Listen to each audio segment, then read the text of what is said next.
The diner Listen went closely. silent the moment he Take this leaned down in. exactly as I "You're in say. danger. Okay, I'm listening. Pretend I'm your dad." Before she could breathe, two men in gray suits closed in their hands, already reaching inside their jackets. But when the waitress played along, the man whispered one more thing that blew her entire life open. What was coming for her next still had no name. But to understand what happened at Melvin's diner that Tuesday morning, you need to understand the woman it happened to. Because Elise Mercer had spent her whole life preparing for a moment she didn't know was coming. She just didn't know it yet. The alarm on Elise's phone went off at 5:15, same as every morning. She reached across the nightstand without opening her eyes, silencing it with the practiced efficiency of someone who'd been waking up before dawn since she was 16. The room was dark. The radiator clanked its familiar complaint against the November cold.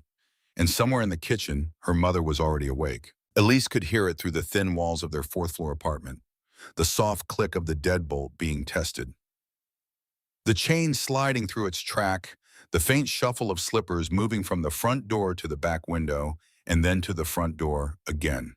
The ritual never changed. Every morning, Lenore Mercer checked the locks. Every morning, she peered through the blinds at the street below. Every morning, she stood in the kitchen doorway and listened to the building breathe before she would allow herself to start the coffee. Elise had asked about it once years ago. She'd been maybe 12, old enough to notice the pattern, but young enough to still believe her mother might give a straight answer. "Why do you always check the locks, Mom?" "They were locked. You locked them last night. I watched you." Lenore had smiled, that tight, practiced smile she wore like armor. "Old habits, baby, just making sure we're safe." Safe from what? The smile had flickered. Just safe. That was the thing about growing up with Lenore Mercer.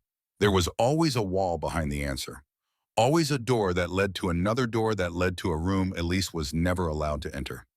By the time she turned 16, Elise had stopped asking. By 18, she'd stopped caring. By 23, she'd simply accepted that her mother was a woman built entirely from fear and secrets, and that trying to understand her was like trying to hold water in your fists.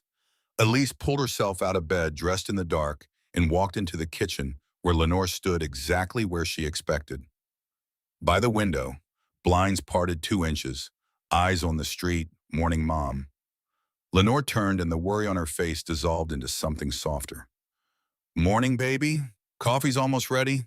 Elise poured herself a cup without sitting down. She'd learned years ago that sitting down meant conversation, and conversation with Lenore before 6 in the morning always bent toward the same gravitational center. "Be careful today. Watch your surroundings. Don't talk to anyone you don't know. Call me when your shift ends." The instructions of a woman perpetually bracing for impact. Elise drank her coffee, standing, grabbed her jacket and headed for the door. "Elise," her mother's voice caught her at the threshold. "Yeah, be careful today." There it was. Always in Mom. She closed the door behind her without looking back. If she had, she might have noticed something different in Lenore's expression that morning. A tightness around the eyes that went beyond her usual anxiety. A tremor in her hands that wasn't there the day before.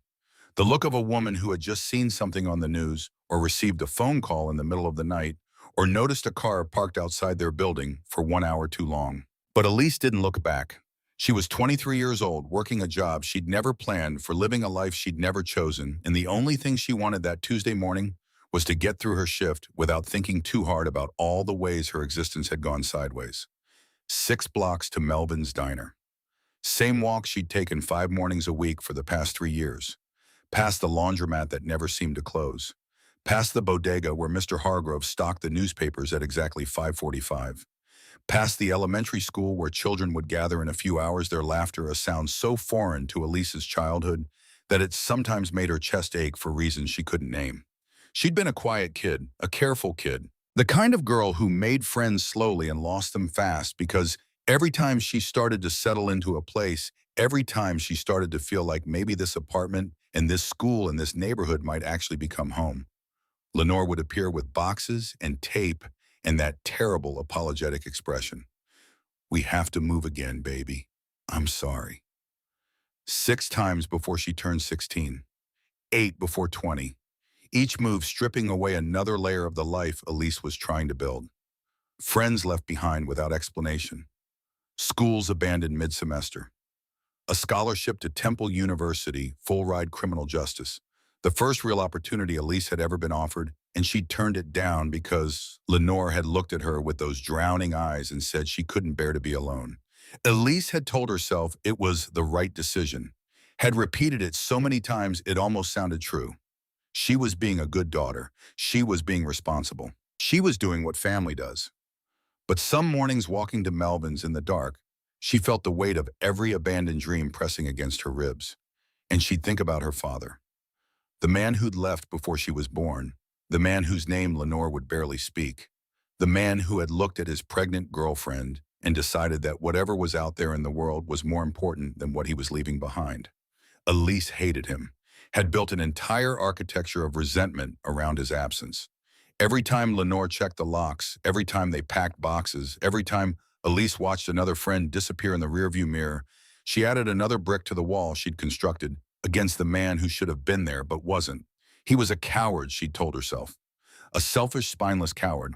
It was the only story that made sense. Because the alternative, that maybe there was something else going on, something bigger and darker and more complicated than a man who simply didn't want to be a father, that alternative required asking questions. And Lenore had made it very clear in 1,000 silent ways that questions about Elise's father were not welcome.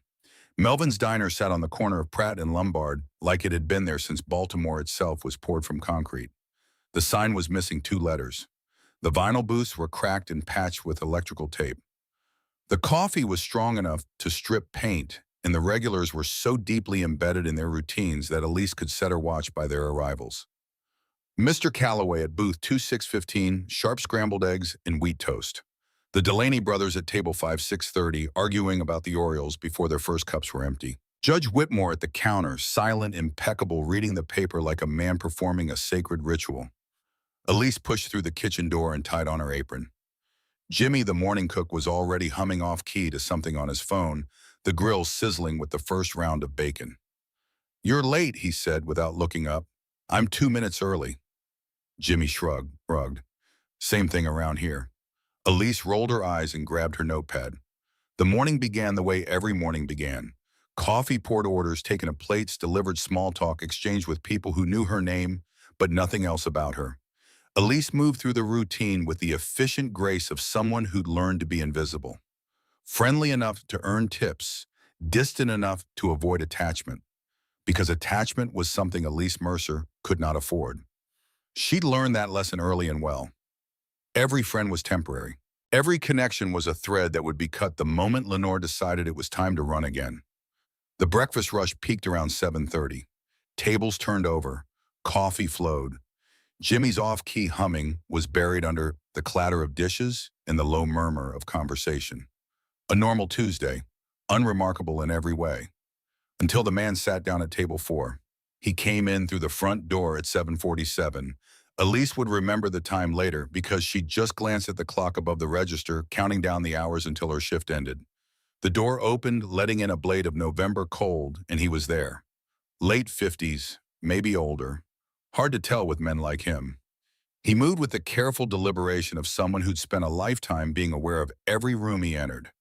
Broad shoulders beneath a dark jacket, hands that looked like they'd been built for work that had nothing to do with offices or desks, and tattoos. They crawled up the side of his neck and disappeared beneath his collar, their edges faded by years, but still carrying the memory of something dangerous. He chose table 4, not the counter where most single diners sat, not a booth near the window where you'd sit if you wanted to watch the street. Table 4 was in the back, against the wall, with a clear line of sight to both the front entrance and the kitchen door. Elise had waited enough tables to know that most people chose their seats without thinking. This man had chosen his the way a chess player opens a game. Every move deliberate, every angle accounted for. She approached with her notepad, her smile automatic. "Morning, what can I get you?" He didn't look at the menu. His eyes were on her, and there was something in them that made Elise's breath catch. Not malice, not the creeping appraisal she'd learned to deflect from certain customers. This was something else entirely. Recognition. He was looking at her the way you look at someone you've been searching for, someone you already know. "Just coffee," he said. His voice was low, controlled, with the rough edge of a man who didn't use it for small talk. Then he added, almost as an afterthought, "Please sit down." Elise's smile stiffened. Sir, I'm working. If you need anything besides coffee, I can... Sit down, Elise. The world tilted. He knew her name. She wasn't wearing a name tag. Melvin's didn't use them. She'd never seen this man before in her life, and he knew her name, and something about the way he said it, flat, certain, heavy with urgency, made her legs go weak. She sat. The man leaned forward. His body shifted almost imperceptibly, angling itself between Elise and the front door. The movement was subtle, practiced, the kind of repositioning a person does only when they've spent years putting themselves between danger and the people they're protecting. And then he said the words that cracked open everything Elise Mercer thought she knew about her life. You're in danger. Right now, this moment. Pretend I'm your dad. Elise's blood went cold. Her fingers tightened around her notepad. She opened her mouth to speak, to argue, to call for help, but the man's hand landed on her shoulder. Heavy, warm, steady as stone. Don't look at the door, he murmured, his lips barely moving. Two men just walked in. Gray suits. They're here for you. If they think you're alone, they'll take you before anyone in this diner can blink. Elise's eyes darted involuntarily toward the front. The man's grip tightened. I said, don't look. His voice dropped lower. Urgent, controlled, play along, smile. Look annoyed with me the way daughters do when their father says something embarrassing. Do it now, Elise. They're watching. Elise's breath came in shallow gasps. From the corner of her eye, she could see them. Two men at the counter. Gray suits, expensive, cut wrong for this neighborhood. One ordered coffee, the other didn't order anything. Just stood there, scanning the room with the cold efficiency of someone running a checklist. His gaze moved from booth to booth, face to face, and when it reached table 4, it lingered. I don't understand, Elise whispered. You don't need to understand. You need to act. His eyes bored into hers. They're deciding right now if I'm really your father or if I'm lying. Give them a reason to believe me.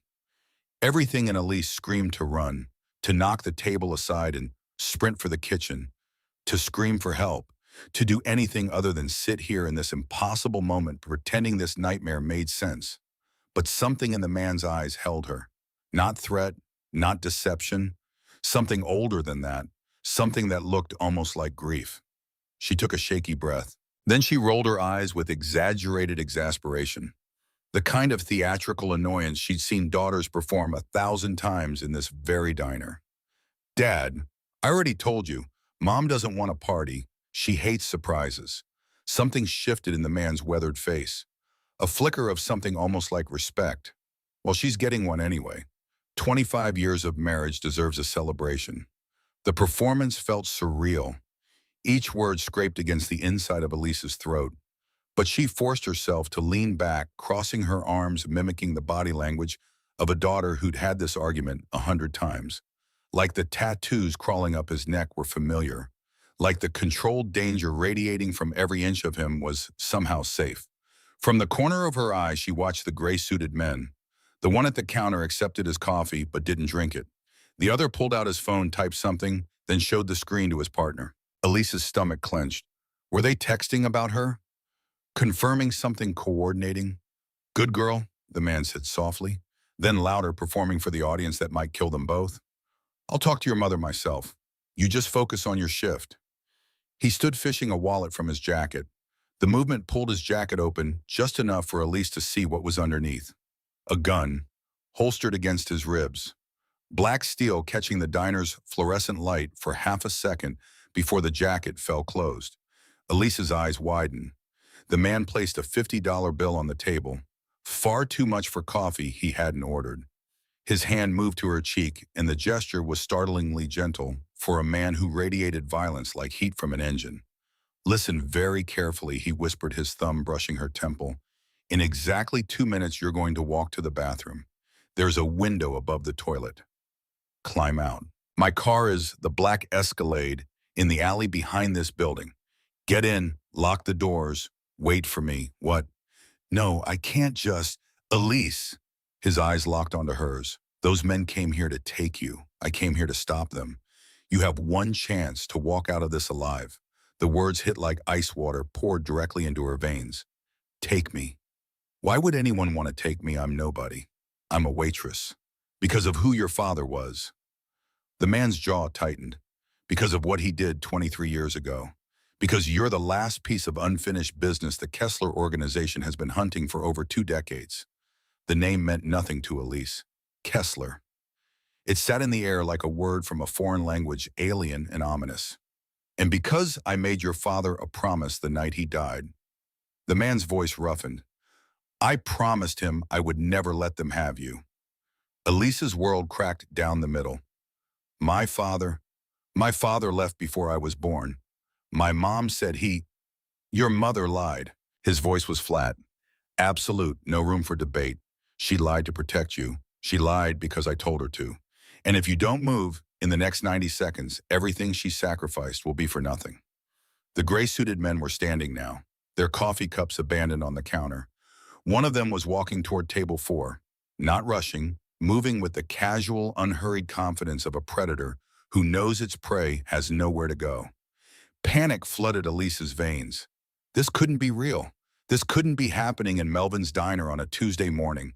While Jimmy hummed off key in the kitchen and Judge Whitmore read about yesterday's scores and the Delaney brothers argued about batting averages. The world was supposed to make sense. The world was supposed to be ordinary.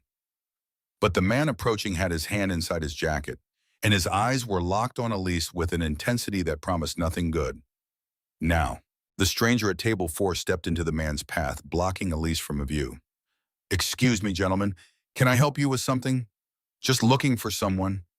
The gray-suited man's voice was smooth conversational, but underneath it coiled something that made Elise's skin crawl. Polished menace. The voice of someone accustomed to making people disappear. Well, you won't find them here.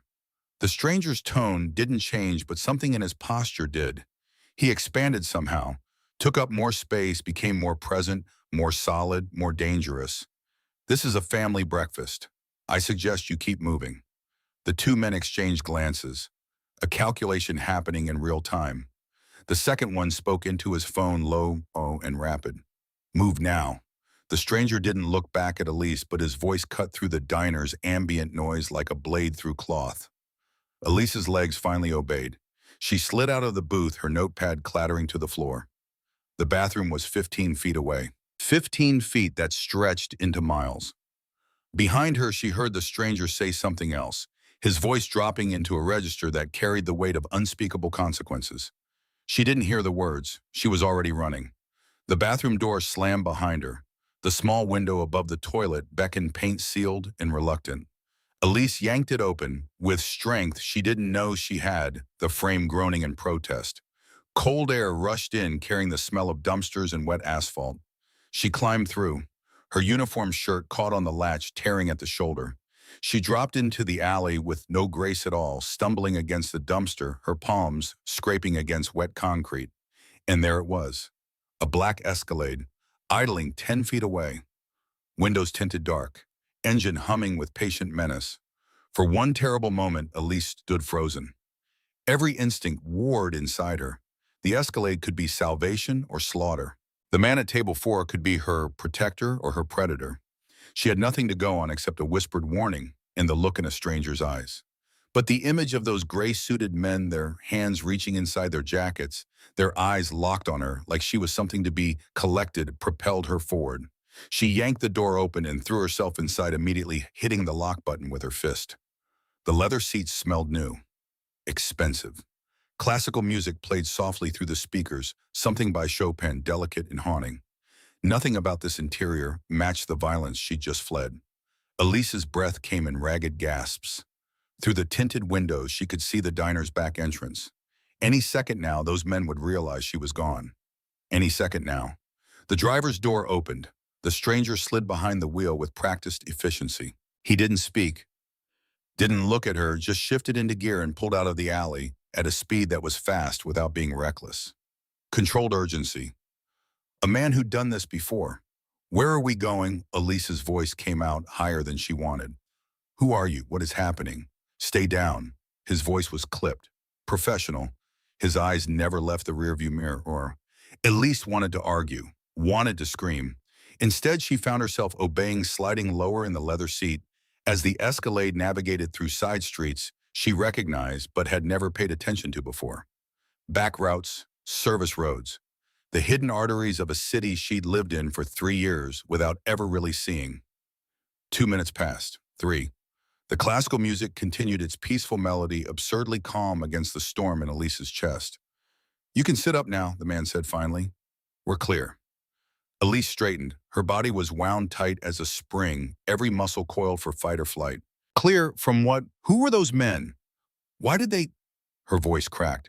"You said something about my father. You said my mother lied." The man's knuckles were white on the steering wheel. "Not here, not yet, not yet." Elise's fear was transmuting into something hotter, sharper. "You just made me climb out a bathroom window. You said those men were going to take me. You told me my dead father made you promise something. I think I deserve answers right now. You deserve the truth." His jaw tightened. "But the truth is going to shatter everything you think you know about your life. And I need you somewhere safe before that happens. Safe, I don't even know who you are."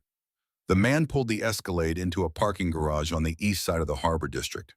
Wound up 3 levels, checking the rearview mirror at every turn, his eyes tracking the entrance behind them for headlights that shouldn't be there. He parked in a corner spot far from other vehicles, positioning the Escalade with its nose toward the exit ramp.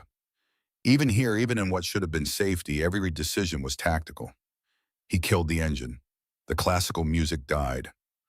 The sudden silence was deafening, broken only by the distant drip of water from somewhere in the garage's concrete ceiling and the ragged sound of Elise's own breathing. When he turned to face her, she saw something she hadn't expected.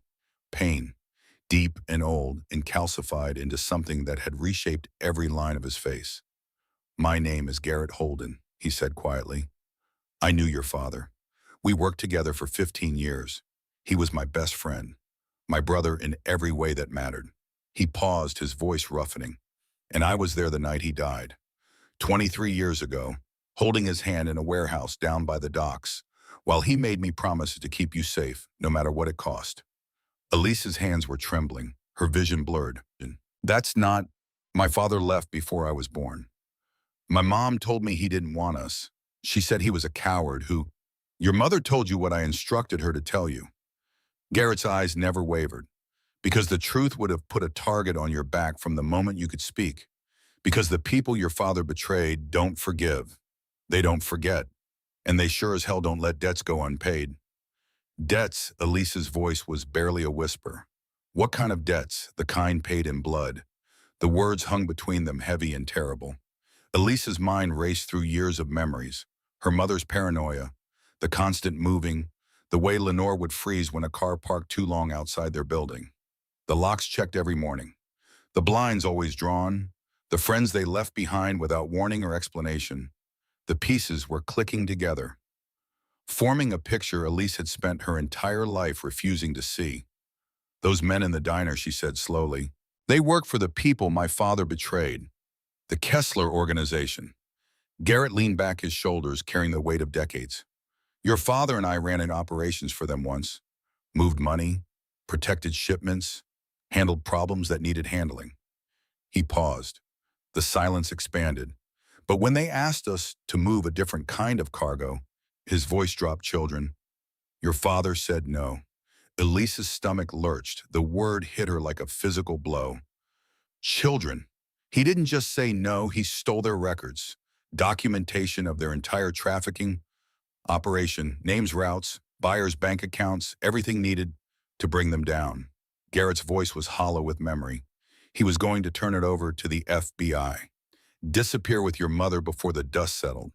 But they found out, Elise whispered. "A man named Brennan Kessler found out." Garrett's jaw clenched. "He and your father grew up together. Same neighborhood, same poverty, same ambitions. Brennan brought your father into the organization when they were 19 years old. Built an empire with him, brick by brick." He looked at Elise, and the pain in his eyes was decades deep. "And when your father stole those files, Brennan took it personally. Had your father taken to a warehouse. Tortured him for the location of the evidence. When your father wouldn't talk, Brennan—" Garrett's voice broke for the first time. He cleared his throat. "It was made to look like a robbery, but it wasn't. It was an execution." Tears burned down Elise's cheeks before she realized she was crying. Not for the father, she knew. She'd hated that man her whole life. These tears were for the father she'd never known existed, the one who died protecting something that mattered. And my mother Elise's voice shook. She was pregnant with me, 7 months along. Garrett pulled something from his jacket, a burner phone, cheap black plastic. I got to her that same night, 2 in the morning, covered in your father's blood. Told her Beckett was gone. Told her she had to leave immediately. No questions, no goodbyes, no looking back. He placed the burner phone in Elise's trembling hands. New identity, new city, new life. We've been moving you every few years since. Staying ahead of Kessler's searches. Every apartment, every school, every time your mother packed those boxes in the middle of the night, that was me. Making calls, pulling strings, keeping the promise I made to your father while he bled out on a warehouse floor. Elise stared at the phone. The black plastic felt foreign in her hands, like holding evidence of a crime she didn't commit. I need to go home, she said, her voice hollow. I need to talk to my mother. She needs to tell me the truth herself. Going home is the worst thing you could do right now. I don't care. Elise's grief was hardening into something with edges, something that could cut. 23 years, 23 years of lies. Of moving every time I made a friend. Of her checking locks and looking over her shoulder and making me feel crazy for wanting a normal life. Her voice cracked. She owes me the truth to my face. Garrett was quiet for a long moment. His scarred hands rested on the steering wheel, and in the silence Elise could hear him breathing. Slow, measured the breath of a man who'd been carrying something impossibly heavy for a very long time. Your mother did what I told her to do, he said finally. Every move, every lie, every terrified moment. That was me trying to keep you alive. If you're angry, be angry at me. Oh, I am. Elise's eyes flashed with something fierce. But she's the one who looked me in the eye every single day and pretended my father was some deadbeat who abandoned us. She let me hate him. She let me build my whole identity around hating a dead man. She let you hate him because hate is easier than grief. Garrett started the engine. But if you're determined to do this, I'm coming with you. Those men know where you work. They'll know where you live within the hour. The drive took 12 minutes.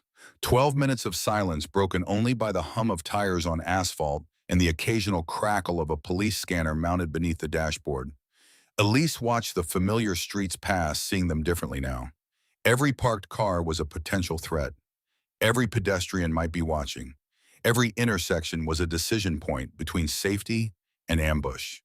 The world had peeled back its skin, and underneath was something sharp and terrible, and always there hiding beneath the ordinary surfaces she'd trusted her entire life. She thought about her morning, the coffee she'd drunk standing up, the 6-block walk, Jimmy's off-key humming. A few hours ago, the biggest problem in her life was a missed scholarship and a controlling mother. Now she was riding in a stranger's armored vehicle, learning that her dead father wasn't dead the way she thought, and that men with guns had come to a breakfast diner to collect her like a debt. The distance between who she'd been at dawn and who she was becoming felt like a canyon, and it was widening with every block.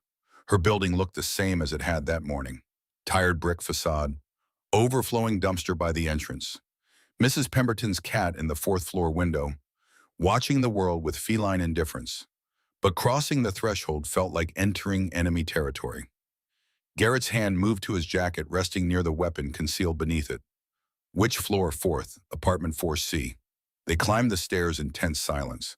Elise's keys jingled as she unlocked the door, and suddenly she was 8 years old again. Coming home from school to find her mother frantically packing boxes, saying they had to leave right now. No time for questions. No time for goodbyes. How many times had they done this? How many lives had they abandoned? How many versions of Elise Mercer had been created and discarded, each one a little more hollow than the last mom? Elise pushed open the door and stepped inside. The apartment smelled like coffee and the lavender soap Lenore kept by every sink. Familiar, safe, a lie. Lenore appeared in the kitchen doorway, dish towel in hand, her face lighting up with the automatic warmth of a mother greeting her child. Then she saw Garrett behind Elise. The warmth vanished. Every drop of color drained from Lenore Mercer's face, leaving behind something raw and ancient. The face of a woman who'd been waiting for this exact moment since the night Beckett died. dreading it, knowing it would come. No, the word came out as barely a whisper. No, Garrett, you said she was safe. You promised she'd be safe if we followed the rules. The rules just changed. Garrett closed the door behind them, locked the deadbolt, slid the chain, then wedged a kitchen chair under the handle. His movements were automatic, the product of decades spent in rooms he might need to defend. They found her at the diner this morning, two of Kessler's people. Lenore swayed, gripping the doorframe. She aged 10 years in 3 seconds. The lines around her eyes deepened. Her shoulders curved inward. She looked like a woman watching a building collapse that she'd spent her whole life constructing. How? Her voice was a thread. We were so careful. We did everything right. Careful. Elise's voice was a blade, sharp enough to draw blood. Is that what you call it? Lying to me for my entire life? Lenore flinched as if she'd been struck. Garrett told me about Dad. The name felt foreign in Elise's mouth. My real dad. Beckett. About what he did, about how he died. The last word broke in half. You let me think he abandoned us. You let me believe I wasn't wanted. Do you have any idea what that does to a child? Tears spilled down Lenore's face. I let you believe you were safe. That's all I ever cared about. Keeping you safe. By keeping me in the dark, Elise's anger was a living thing now. Hot and righteous and a lifetime overdue. I had a right to know who my father was, what he stood for, that he died trying to save children from monsters. Instead, I grew up thinking he was a coward, thinking I came from nothing. He died and left me alone. Lenore's voice rose suddenly, 23 years of buried grief erupting through the cracks. He died and left me 7 months pregnant and terrified with killers hunting us. Don't you dare stand there and judge the choices I made to keep you breathing. The apartment fell silent except for the sound of Lenore's ragged breathing. Elise stared at her mother, seeing her clearly for the first time. Not the anxious, controlling woman she'd resented for as long as she could remember, but a 24-year-old girl, alone and pregnant, running through the dark with a dead man's blood on her protector's hands. Garrett moved to the window, peered through the blinds at the street below. This conversation needs to happen, he said quietly, but it needs to happen fast. We've been here too long already. I'm not going anywhere. Elise's jaw set with a stubbornness that, had she known, it was identical to her father's. Not until she tells me everything. No more edited versions. No more protecting me from the truth. Lenore and Garrett exchanged a look. Some wordless communication built on 2 decades of shared burden and parallel grief. Finally, Lenore nodded.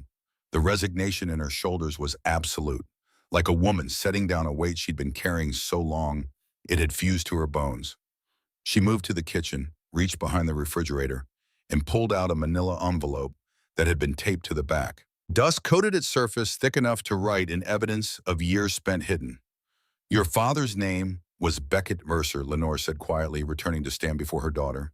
And before he was your father, before he was my husband, in every way that mattered, he was one of the most effective operators the Kessler organization had ever produced. She opened the envelope. Photographs spilled across the coffee table, and Elise's breath caught, because the man in the photographs looked like her. Same dark eyes, same slightly crooked smile, same stubborn set to the jaw. He also looked like someone who had seen things that left permanent marks on the soul. This is who your father really was, Lenore whispered. Elise picked up the photographs one by one. Her father, young and intense, standing beside Garrett in what looked like a warehouse. Another showed him in an expensive suit, shaking hands with a man whose face had been carefully cut from the frame. A third captured him, looking over his shoulder. Fear unmistakable in eyes that were Elise's own, eyes staring back at her across 23 years. He started when he was 19, Lenore said, sinking onto the couch. Her voice had taken on a distant quality, as though she were reading from someone else's story. Poor kid from East Baltimore who wanted to prove he was tough, enough, smart enough, valuable enough to matter. The Kessler organization gave him that, gave him purpose, gave him family. Garrett remained by the window, his silhouette dark against the afternoon light filtering through the blinds. Beckett was brilliant, could memorize shipping routes, organize logistics, handle operations better than men twice his age. Brennan Kessler himself took notice. Within 5 years, your father was untouchable. Until he wasn't. Elise said quietly, studying a photo where her father was laughing at something off camera. He looked so young, younger than she was now. A boy wearing a man's life like borrowed clothes. Lenore nodded, wiping her eyes with the back of her hand. I met him at a courier drop. I was working low-level runs for the organization. Didn't ask questions, just delivered packages and collected payments. She paused, something tender, breaking through the grief. He told me later that the moment he saw me, he knew he wanted out. Wanted something cleaner than blood money and looking over his shoulder every time a car backfired. But you can't just leave, Garrett interjected, his voice hard with old truth. Beckett knew that. We both did. The only way out of the Kessler organization was prison or a body bag. Those were the choices. Elise set down the photographs. Her chest felt like someone had wrapped it in wire. What changed? What made him actually try? The silence that followed was suffocating. It filled the small apartment like smoke pressing against the walls, stealing the air from the room. Finally, Lenore spoke, and her voice was barely a sound. They asked him to coordinate a shipment coming up from the south. Beckett said yes. It was his job. He'd said yes 1,000 times before. But when the cargo arrived at a warehouse outside the city, and he opened the doors of that truck and saw what was inside, her voice broke. Not a clean break, a shattering. The sound of something that had been held together by willpower finally giving way. 12 children. The oldest was maybe 10. The youngest couldn't have been more than 6. Drugged, terrified, some of them crying, some of them too scared to cry, packed in like merchandise, like things. Elise felt bile surge up her throat. She gripped the arm of the chair, her knuckles white, fighting to keep her composure as the image her mother was painting burned itself into her mind. Your father came home that night and threw up for an hour. Lenore continued, her voice barely holding. I'd never seen him like that. Not in all the years I'd known him. Not after the worst jobs. Not after the things he'd seen that he would never tell me about.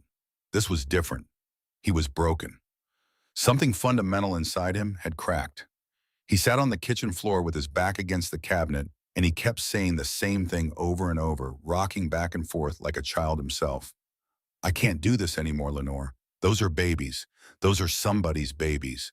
Somebody's waiting for them to come home. She looked at her daughter with red-rimmed eyes. 2 weeks later, I told him I was pregnant with you. The weight of that timing settled over Elise like a physical thing. Her father had seen children treated like cargo, and then learned he was going to have one of his own. Garrett turned from the window. His expression was grim. Beckett made his decision that same night, told me he was going to steal the organization's trafficking documentation. Every route, every client, every person involved from top to bottom. Said he was going to hand it to the FBI and disappear with Lenore before anyone knew what happened. He trusted someone he shouldn't have, Elise said. The pieces were falling into place with horrible, inevitable clarity. He trusted Brennan Kessler. Garrett's jaw clenched. His oldest friend, the man he'd built an empire beside. Brennan found out about the stolen files 3 days before Beckett planned to run, had him taken to a warehouse by the docks, tortured him for the location of the evidence. Garrett's voice went flat, empty. The voice of a man describing something he'd relived every night for as long as Elise had been alive. When Beckett wouldn't talk, they killed him. Lenore's sob was raw, fresh as if it had happened that morning instead of 2 decades ago. I was 7 months pregnant with you. Garrett showed up at our apartment at 2 in the morning, covered in blood. Told me Beckett was gone. Told me I had to leave that instant. No time to pack, no time to grieve, no time to be anything except a mother running for her baby's life. The apartment fell silent. 3 people suspended in the wreckage of a truth that had been buried for longer than Elise had been alive. Elise wiped her face with the back of her hand, surprised to find it soaking wet.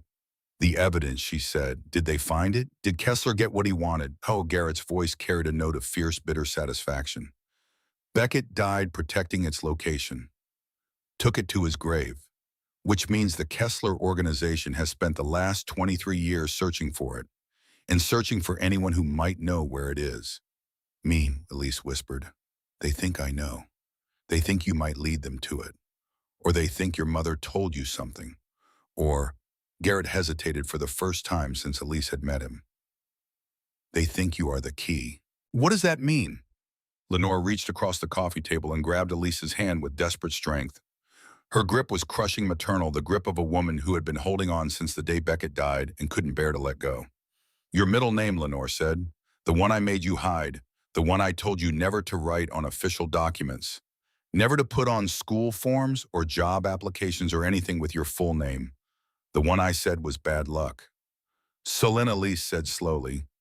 You told me it was your grandmother's name, that she died young and it carried bad luck in our family.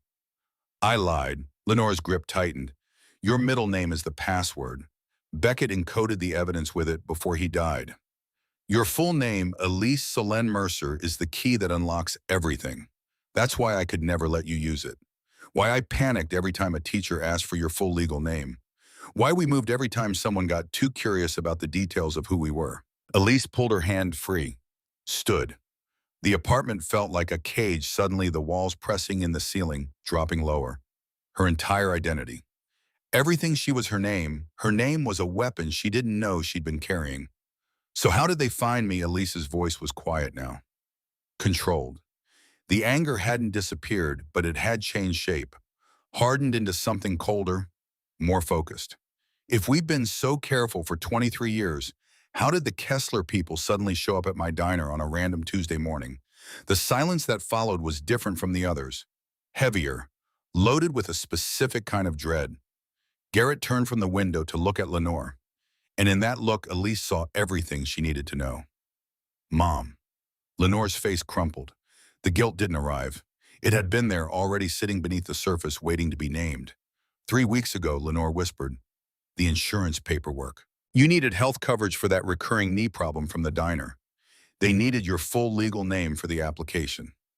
I filled out the form. Elise Selene Mercer. I thought it would be fine. It was just a medical form. Just a database somewhere. Just a database that the Kessler organization monitors, Garrett said, and his voice carried no judgment, only the terrible weight of confirmation. They've had algorithms scanning public records for 23 years. Social security filings, medical insurance applications, tax documents, anything that might contain the name combination Beckett used. And 3 weeks ago, a health insurance form from Baltimore, Maryland, triggered every alarm they had. Lenore was crying silently now, not the dramatic sobs from earlier. Something worse. The quiet tears of a woman realizing that she, the person who had sacrificed everything to protect her daughter, had been the one to deliver her straight into the crosshairs. I'm sorry, Lenore breathed. Oh God, Elise, I'm so sorry. I thought after 23 years maybe they'd stopped looking. Maybe it was safe to just... It's never safe, Garrett said. Not with these people. Not ever. Elise stared at her mother. The anger she expected to feel didn't come. Instead, something unexpected moved through her chest. Not forgiveness, not yet, but understanding. The bone-deep recognition that Lenore Mercer had been carrying an impossible burden for 23 years, and the first time she'd set it down even for a moment, even for something as mundane as a medical form, the world had punished her for it. It wasn't your fault, Mom, Elise said quietly. You couldn't have known. Lenore looked at her daughter through streaming eyes. It is my fault. It's exactly my fault. I was supposed to protect you. That was the only job I had, the only thing that mattered. And Garrett's body went rigid at the window. His hand moved to his weapon. The gesture was so fluid, so automatic that Elise understood with sudden clarity how many times this man had stood at windows exactly like this one, scanning streets for exactly this threat. How many, Elise asked, and the speed with which she shifted from emotional reckoning to tactical assessment surprised even her. Something inside her had reorganized. The tears were still wet on her cheeks, but her mind was already calculating, already adapting, already becoming something new. Garrett's voice was ice. 2 black SUVs just pulled up to the curb, tinted windows, and I count at least 6 bodies exiting the first vehicle. He paused. 7, 8. They're not hiding anymore. This isn't surveillance. This is a strike team. From the stairwell below, the sound drifted up through the building's thin walls. Heavy boots on concrete, multiple sets, moving with coordinated precision. Not rushing, not hesitating, The footsteps of men who had done this before and expected no resistance. Each step was measured purposeful, the rhythm of a machine that had been activated and would not stop until it completed its function. Lenore's hand found Elise's. Her grip was fierce despite her tears. The grip of a woman who had been running for 23 years and had finally been cornered. Elise looked at Garrett, looked at her mother, looked at the door where the sound of boots was growing louder, closer, climbing toward the fourth floor with mechanical inevitability. She looked at the photographs of her father scattered across the coffee table. The young man with her eyes and her stubborn jaw, who had looked at evil and refused to look away, who had chosen what was right over what was safe, who had died for that choice and never once regretted making it. And somewhere inside her, in a place she hadn't known existed until this moment, something shifted. Not courage exactly, something older than that, something inherited. The same thing that had risen in her father when he'd seen children packed in a truck like cargo. The same force that had made him say no when every survival instinct screamed yes. She could feel it moving through her bloodstream like fire burning away the fear, leaving behind something harder. Something forged. Beckett Mercer had given his daughter more than a name, more than a password. He'd given her the capacity to stand when everything in the world was telling her to kneel. Elise Mercer straightened her spine, wiped her eyes with the back of her hand, and spoke with a voice that belonged to someone she was only just beginning to meet. "We need to move. Now." The boots reached the fourth-floor landing. A fist hammered against the door down the hall. Wrong apartment. They were searching systematically, room by room, which meant they had seconds, maybe less. And everything that came next would be written in blood. The door to apartment 4C shuddered on its hinges. The chair Garrett had wedged beneath the handle held for exactly 1 second before splintering into kindling. The deadbolt lasted another half-second after that, and then the hallway poured into the apartment like a flood breaking through a levee. But by then, they were already gone. It was Elise who moved first, not Garrett with his weapon drawn and his decades of experience. Not Lenore, who'd been running from this moment her entire adult life. It was the 23-year-old waitress who'd spent her entire life being told to be careful to stay quiet, to never draw attention. The one who'd always obeyed. She didn't obey now. The roof, she said, her voice cutting through the panic with a clarity that surprised everyone in the room, including herself. Miss Pemberton's apartment, 4F. She's deaf and leaves her door unlocked during the day because she's afraid she won't hear the paramedics if she has another episode. There's a utility closet inside with a ladder to the roof hatch. Garrett stared at her for half a second. That look again. The one from the diner.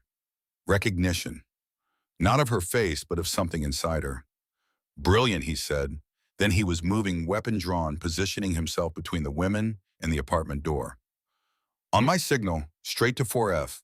No stopping, no hesitating, no looking back. I'll cover the hallway." "Mom," Elise grabbed Lenore's arm. Lenore's face was gray, her breathing rapid and shallow. The trembling in her hands had spread to her entire body, a woman whose worst nightmare had finally breached the wall she'd built against it.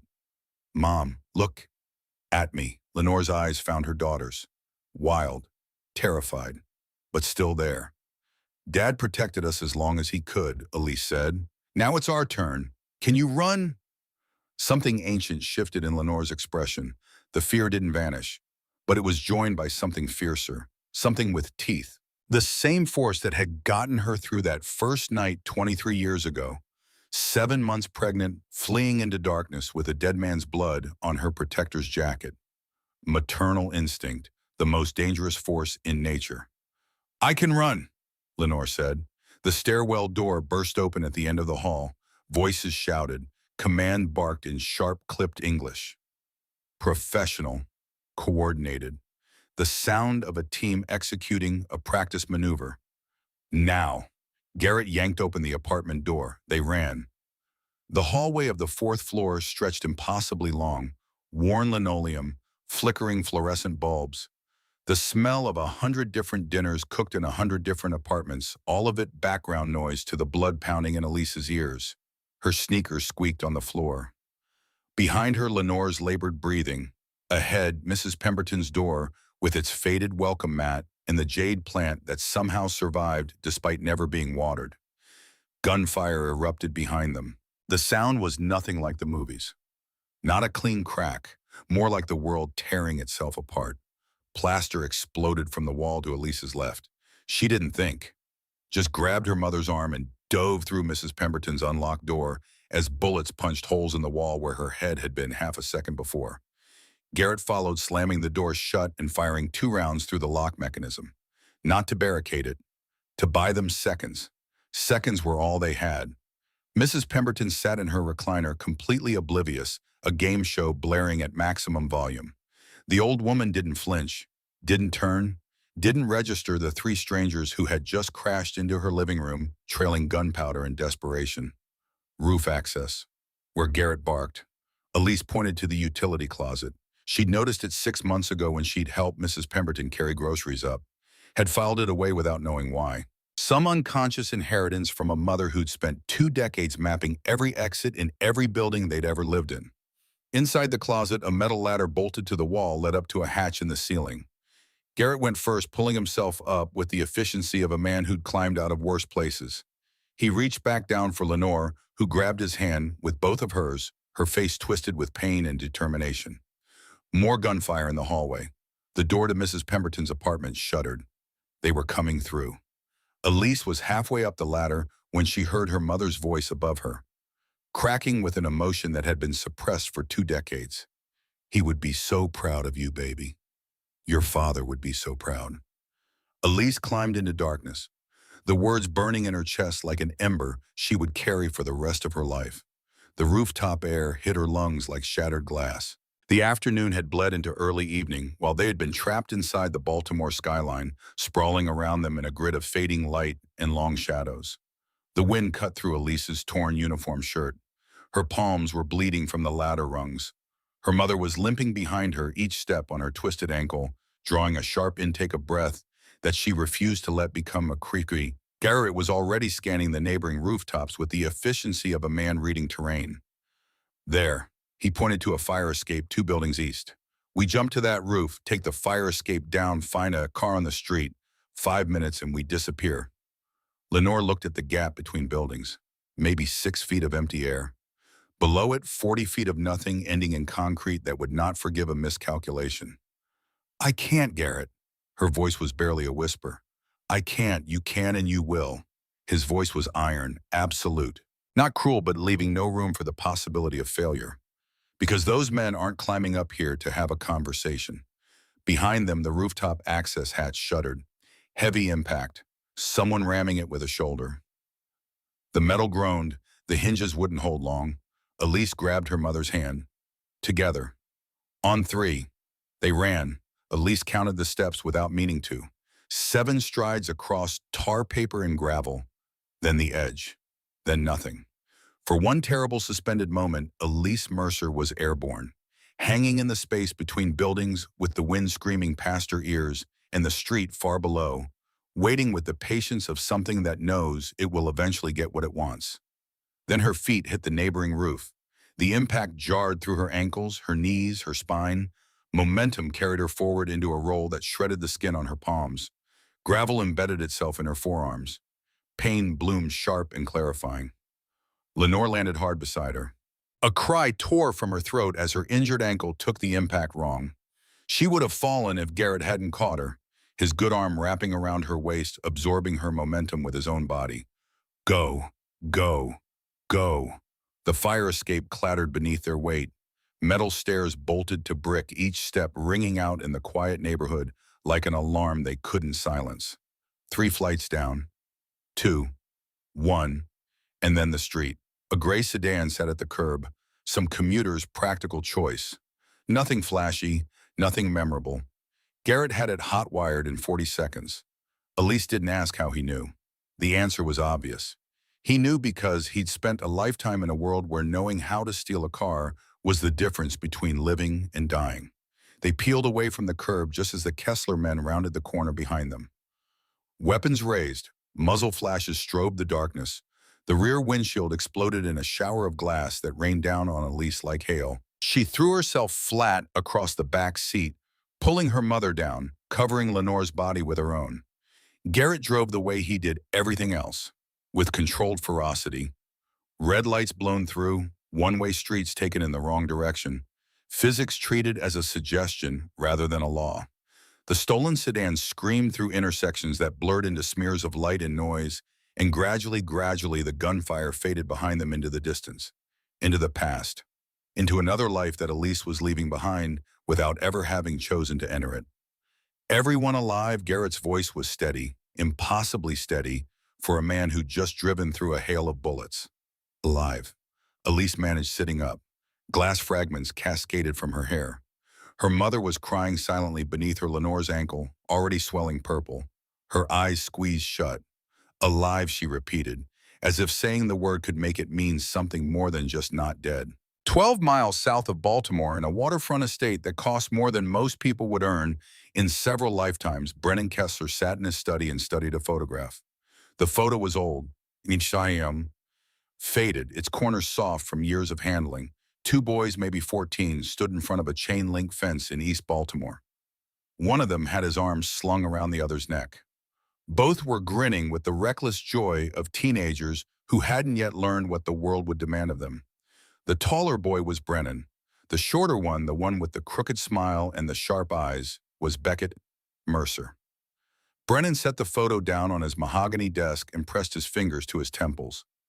23 years. 23 years since the night that had broken something in him that no amount of money or power or distance could repair. He'd built an empire in those years, expanded the organization into 12 states, diversified into legitimate businesses that generated enough revenue to make the illegal operations almost unnecessary, almost. But the trafficking continued. Not because Brennan needed the money, because the clients were too powerful and too connected to disappoint. Beckett had never understood that, had never grasped the fundamental truth of their business that once you start stopping isn't a choice you get to make. The machine demands to be fed. The people above you demand results. And the moment you show weakness, the moment you demonstrate that you have limits, you become the thing that gets consumed instead of the one consuming. Brennan had tried to explain that to Beckett, had begged him in the end. The night before it all fell apart, they'd stood in this very room, and Brennan had said the words that still echoed in his skull on nights when sleep wouldn't come. Don't do this, Beck. Don't make me choose between you and everything we built. Because I'll choose what we built. I'll have to. And you know what that means. Beckett had looked at him with those eyes, those stubborn, righteous, impossibly naive eyes, and said, then choose, because I already have. The desk phone rang. Brennan answered it. She got away. The voice on the other end said, the apartment was empty when we breached. They went through a neighboring unit and out across the rooftops. Brennan closed his eyes. He wasn't surprised. Garrett Holden had always been resourceful. It was why Brennan had never been able to eliminate him in 2 decades of trying. The girl, Brennan said. What does she look like? A pause. Young, dark hair. The voice hesitated. She looks exactly like him, sir. Like Beckett. Same eyes. Brennan's hand tightened on the phone. Something moved through his chest. Not rage, not calculation. Something older. Something that lived in the same place as the photograph on his desk. Find her, he said. But do not harm her. Not yet. I want to look into those eyes myself. I want to see what Beckett left behind. He hung up, picked up the photograph again, stared at the grinning boy who'd been his brother, his partner, and in the end, his greatest betrayal. You should have trusted me, Beck, he whispered to the dead. I would have found another way. We always found another way. But even as he said it, Brennan knew the words were a lie. There had been no other way. The machine demanded what the machine demanded. And Beckett, brilliant, stubborn, impossibly idealistic Beckett, had forced a choice that Brennan had been running from ever since. The daughter was out there now. Beckett's daughter. Running through the same streets her father had run through, carrying the same burden driven by the same impossible conviction that one person could change what an entire empire had spent decades building. Brennan closed his eyes. He could feel it coming. The end of something that had started on a street corner in East Baltimore 46 years ago, when 2 boys made a pact to build themselves into something the world couldn't ignore. The world was about to notice. They parked in the lot behind an abandoned textile mill on the south side.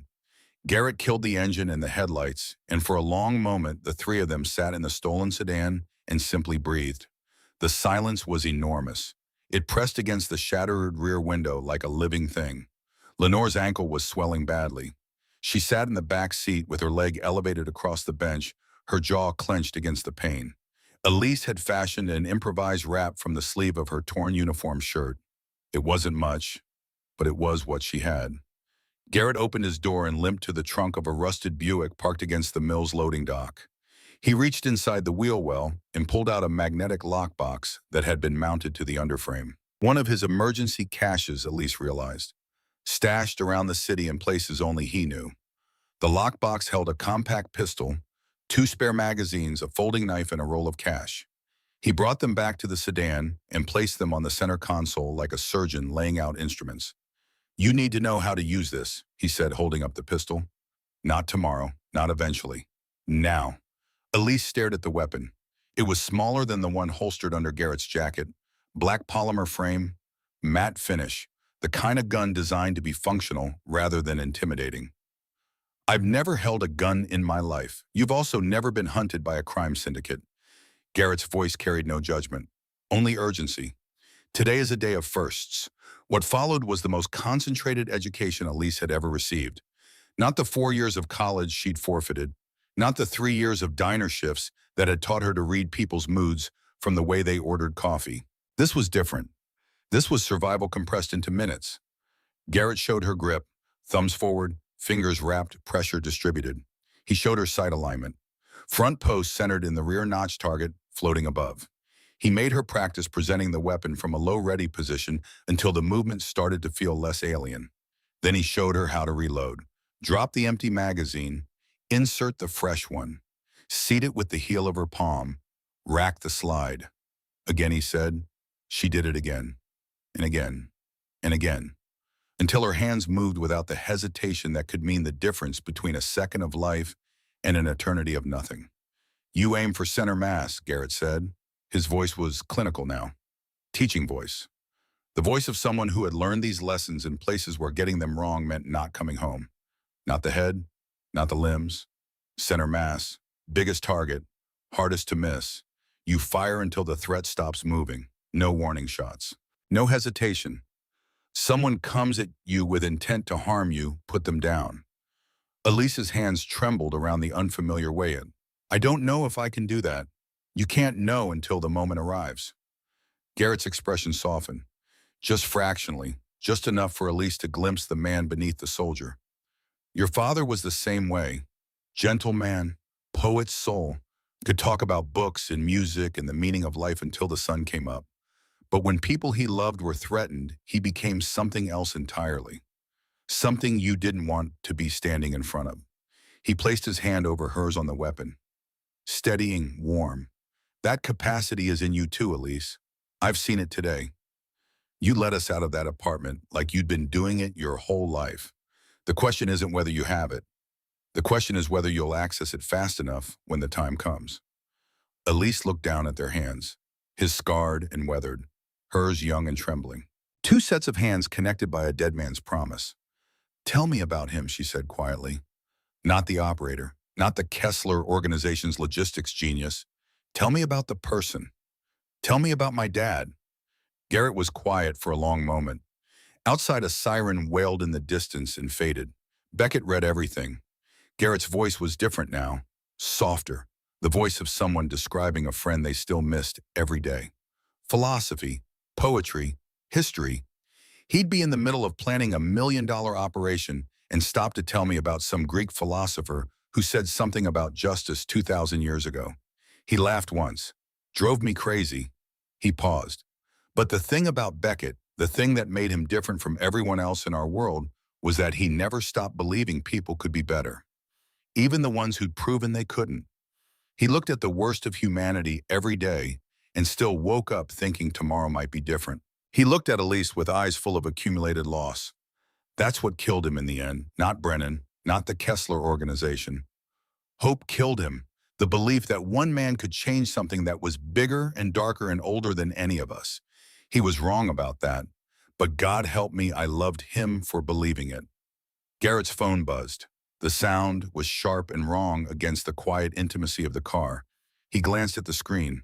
Then he went completely still. What Elise said, Someone just sent a message using your father's old contact protocol, a communication method that only 3 people in the world ever knew. Beckett, me, and one other person, who I assume died years ago. What does it say? You want the evidence? Come to Pier 47? Midnight. Come alone or the girl dies screaming like her father did. The words landed like stones dropped into still water, rippling outward through the silence, displacing everything. It's a trap, Garrett said. Obviously. Obviously, Elise agreed. But it's also the first real lead we've had. Someone out there knows about the evidence. Someone who knows Dad's protocol. That means something. It means someone wants us dead, Garrett shot back. From the back seat, Lenore's voice rose. Strained, desperate. We can run. Garrett knows people. Safe houses. We can disappear. Start over somewhere new. We've done it before and run forever. Elise turned to face her mother. The interior of the car was dark, but the moonlight caught the planes of Elise's face, and in that silver illumination, Lenore saw her daughter clearly. Not the cautious girl she'd raised, not the obedient child who'd turned down scholarships and swallowed her dreams to stay close. Someone else entirely. Someone with her father's jaw set at her father's angle. I'm 23 years old, Mom. When do I get to stop being afraid? When do I get to actually live? The question hung in the stolen car like a verdict. Garrett checked his watch. It's 10:30. Pier 47 is 20 minutes south. If we're doing this, and I cannot believe I'm saying this, we need a plan better than walking into an ambush. So we don't walk in. Elise spoke with a confidence that was part inheritance and part fabrication. We scout first, high ground, surveillance, backup escape routes, multiple exit strategies. She met Garrett's eyes. You think I haven't been paying attention? I knew someone was watching me since I was 16. I just didn't know it was you. That time at the shooting range, 3 weeks in a row, same time slot every Tuesday. Coincidence, Garrett's eyebrow rose. You noticed that I notice everything. I just never had anyone to explain what it meant. Something shifted in Garrett's expression. Not surprise, confirmation, as if he'd been waiting a lifetime to see exactly this. The daughter of Beckett Mercer finally stepping into the space her father had left behind. All right, he said, here's how we do this. Midnight approached like a held breath. They drove to the marina in tense silence. Lenore clutched a small cross on a chain that Elise had never seen before, her lips moving in silent prayer. The piers stretched into darkness, each one reaching out into the black water like fingers grasping at nothing. Pier 47 was the furthest out. Isolated. No lighting except a single sodium lamp at its end. Perfect for an ambush. Perfect for a meeting that was never meant to end well. Garrett parked 3 blocks away. I go in first. You stay with your mother. If anything goes wrong, we're all dead anyway. Elise checked her weapon one last time. The movement was still clumsy, but it was real. So let's make sure nothing goes wrong. They moved through shadows. Elise positioned herself behind a shipping container with a clear line of sight to the pier's end. Garrett advanced alone, his silhouette moving through the darkness with the fluid grace of someone who'd been walking through dangerous places since before Elise was born. Pier 47 was empty.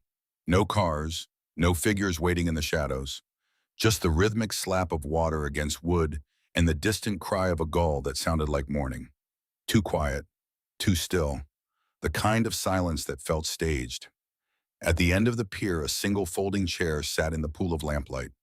Something rectangular resting on its seat. An envelope. Elise watched through the darkness as Garrett approached it.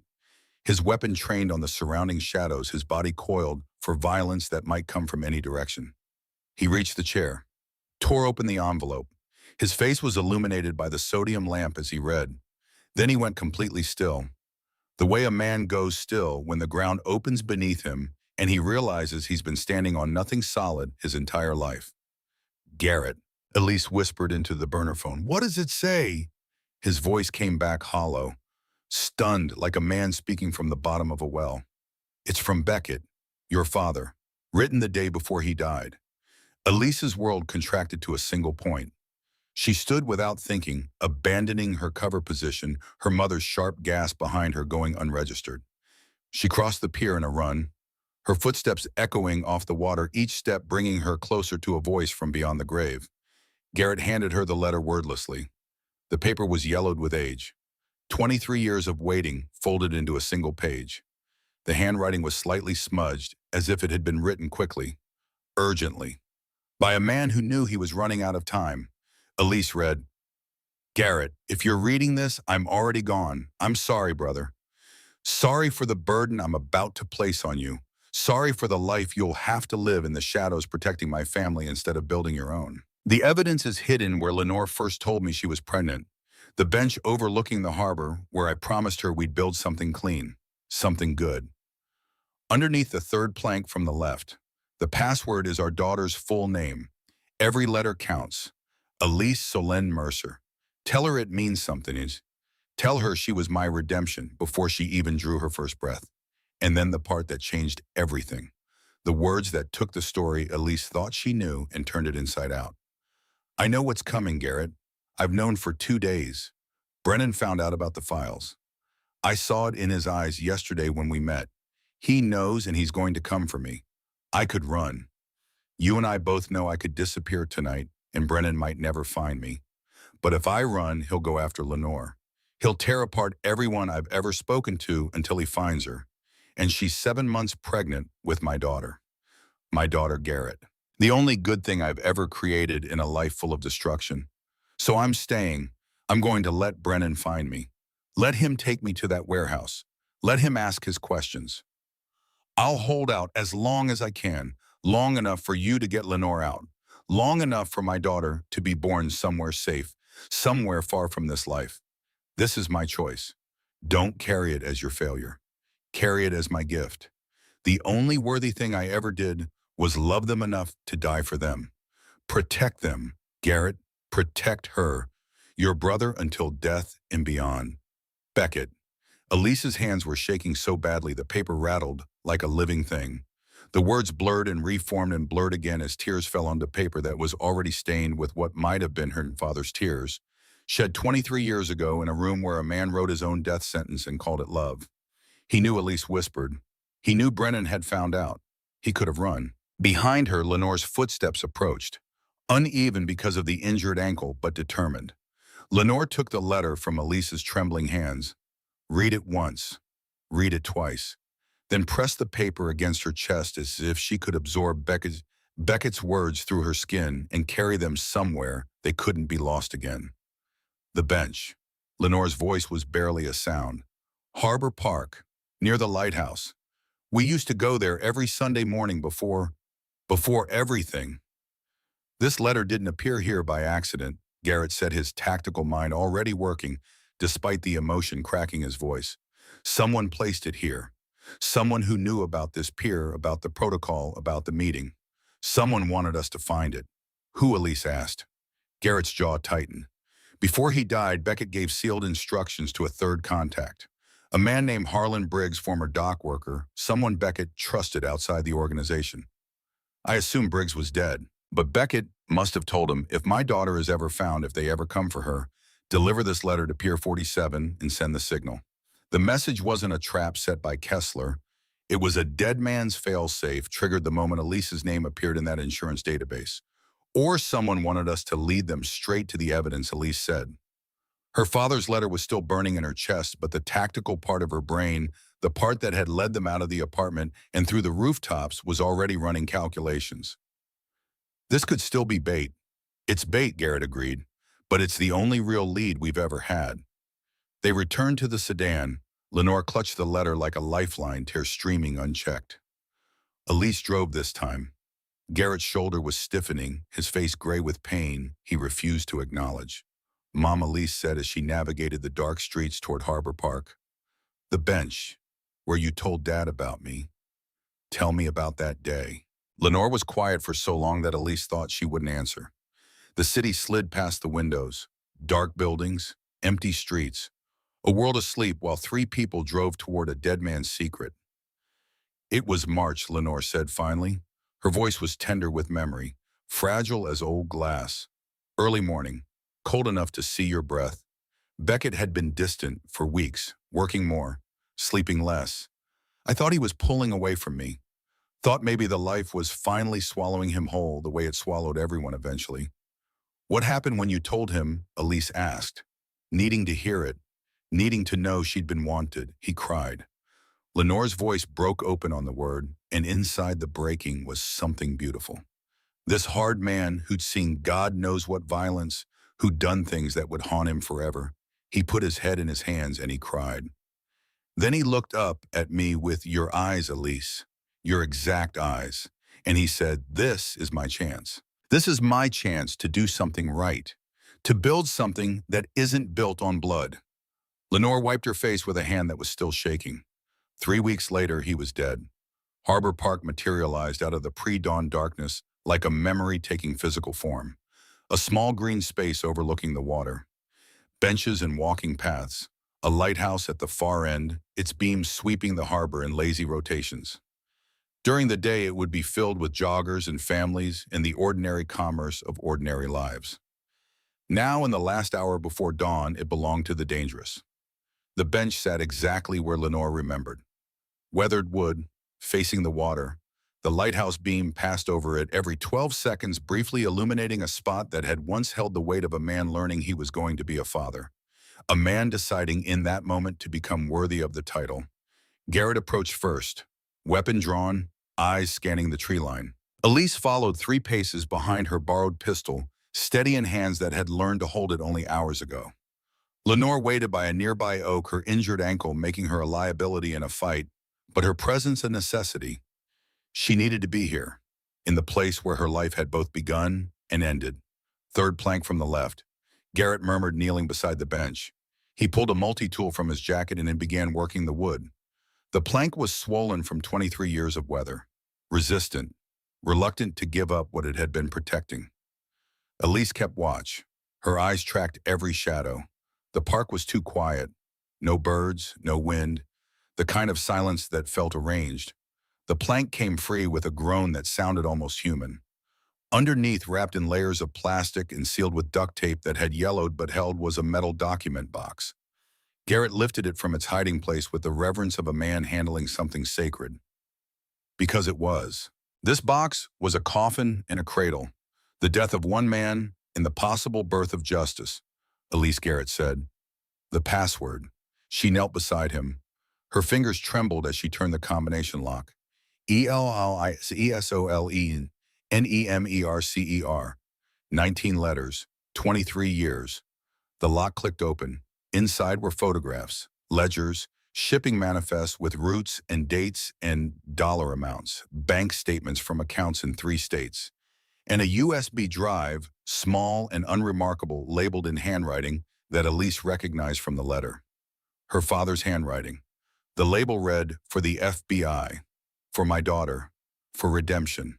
Elise lifted the USB drive. It weighed almost nothing, a few grams of plastic and metal, but it carried the weight of 12 children in a truck, the weight of a man who saw them and said no, the weight of 23 years of running, hiding, lying, and the incalculable cost of doing what was right in a world that punished you for it. "This is it," she whispered. "This is what he died for." Garrett was already photographing pages with his phone, backing up the evidence, working with the focused urgency of a man who understood that having the evidence and keeping the evidence were 2 very different things. We need to move. Get this to somewhere. The first gunshot shattered the morning silence like a rock through a cathedral window. The sound split the air, sending birds screaming from the trees. Garrett went down hard, blood blooming across his left shoulder. His weapon clattered against the bench.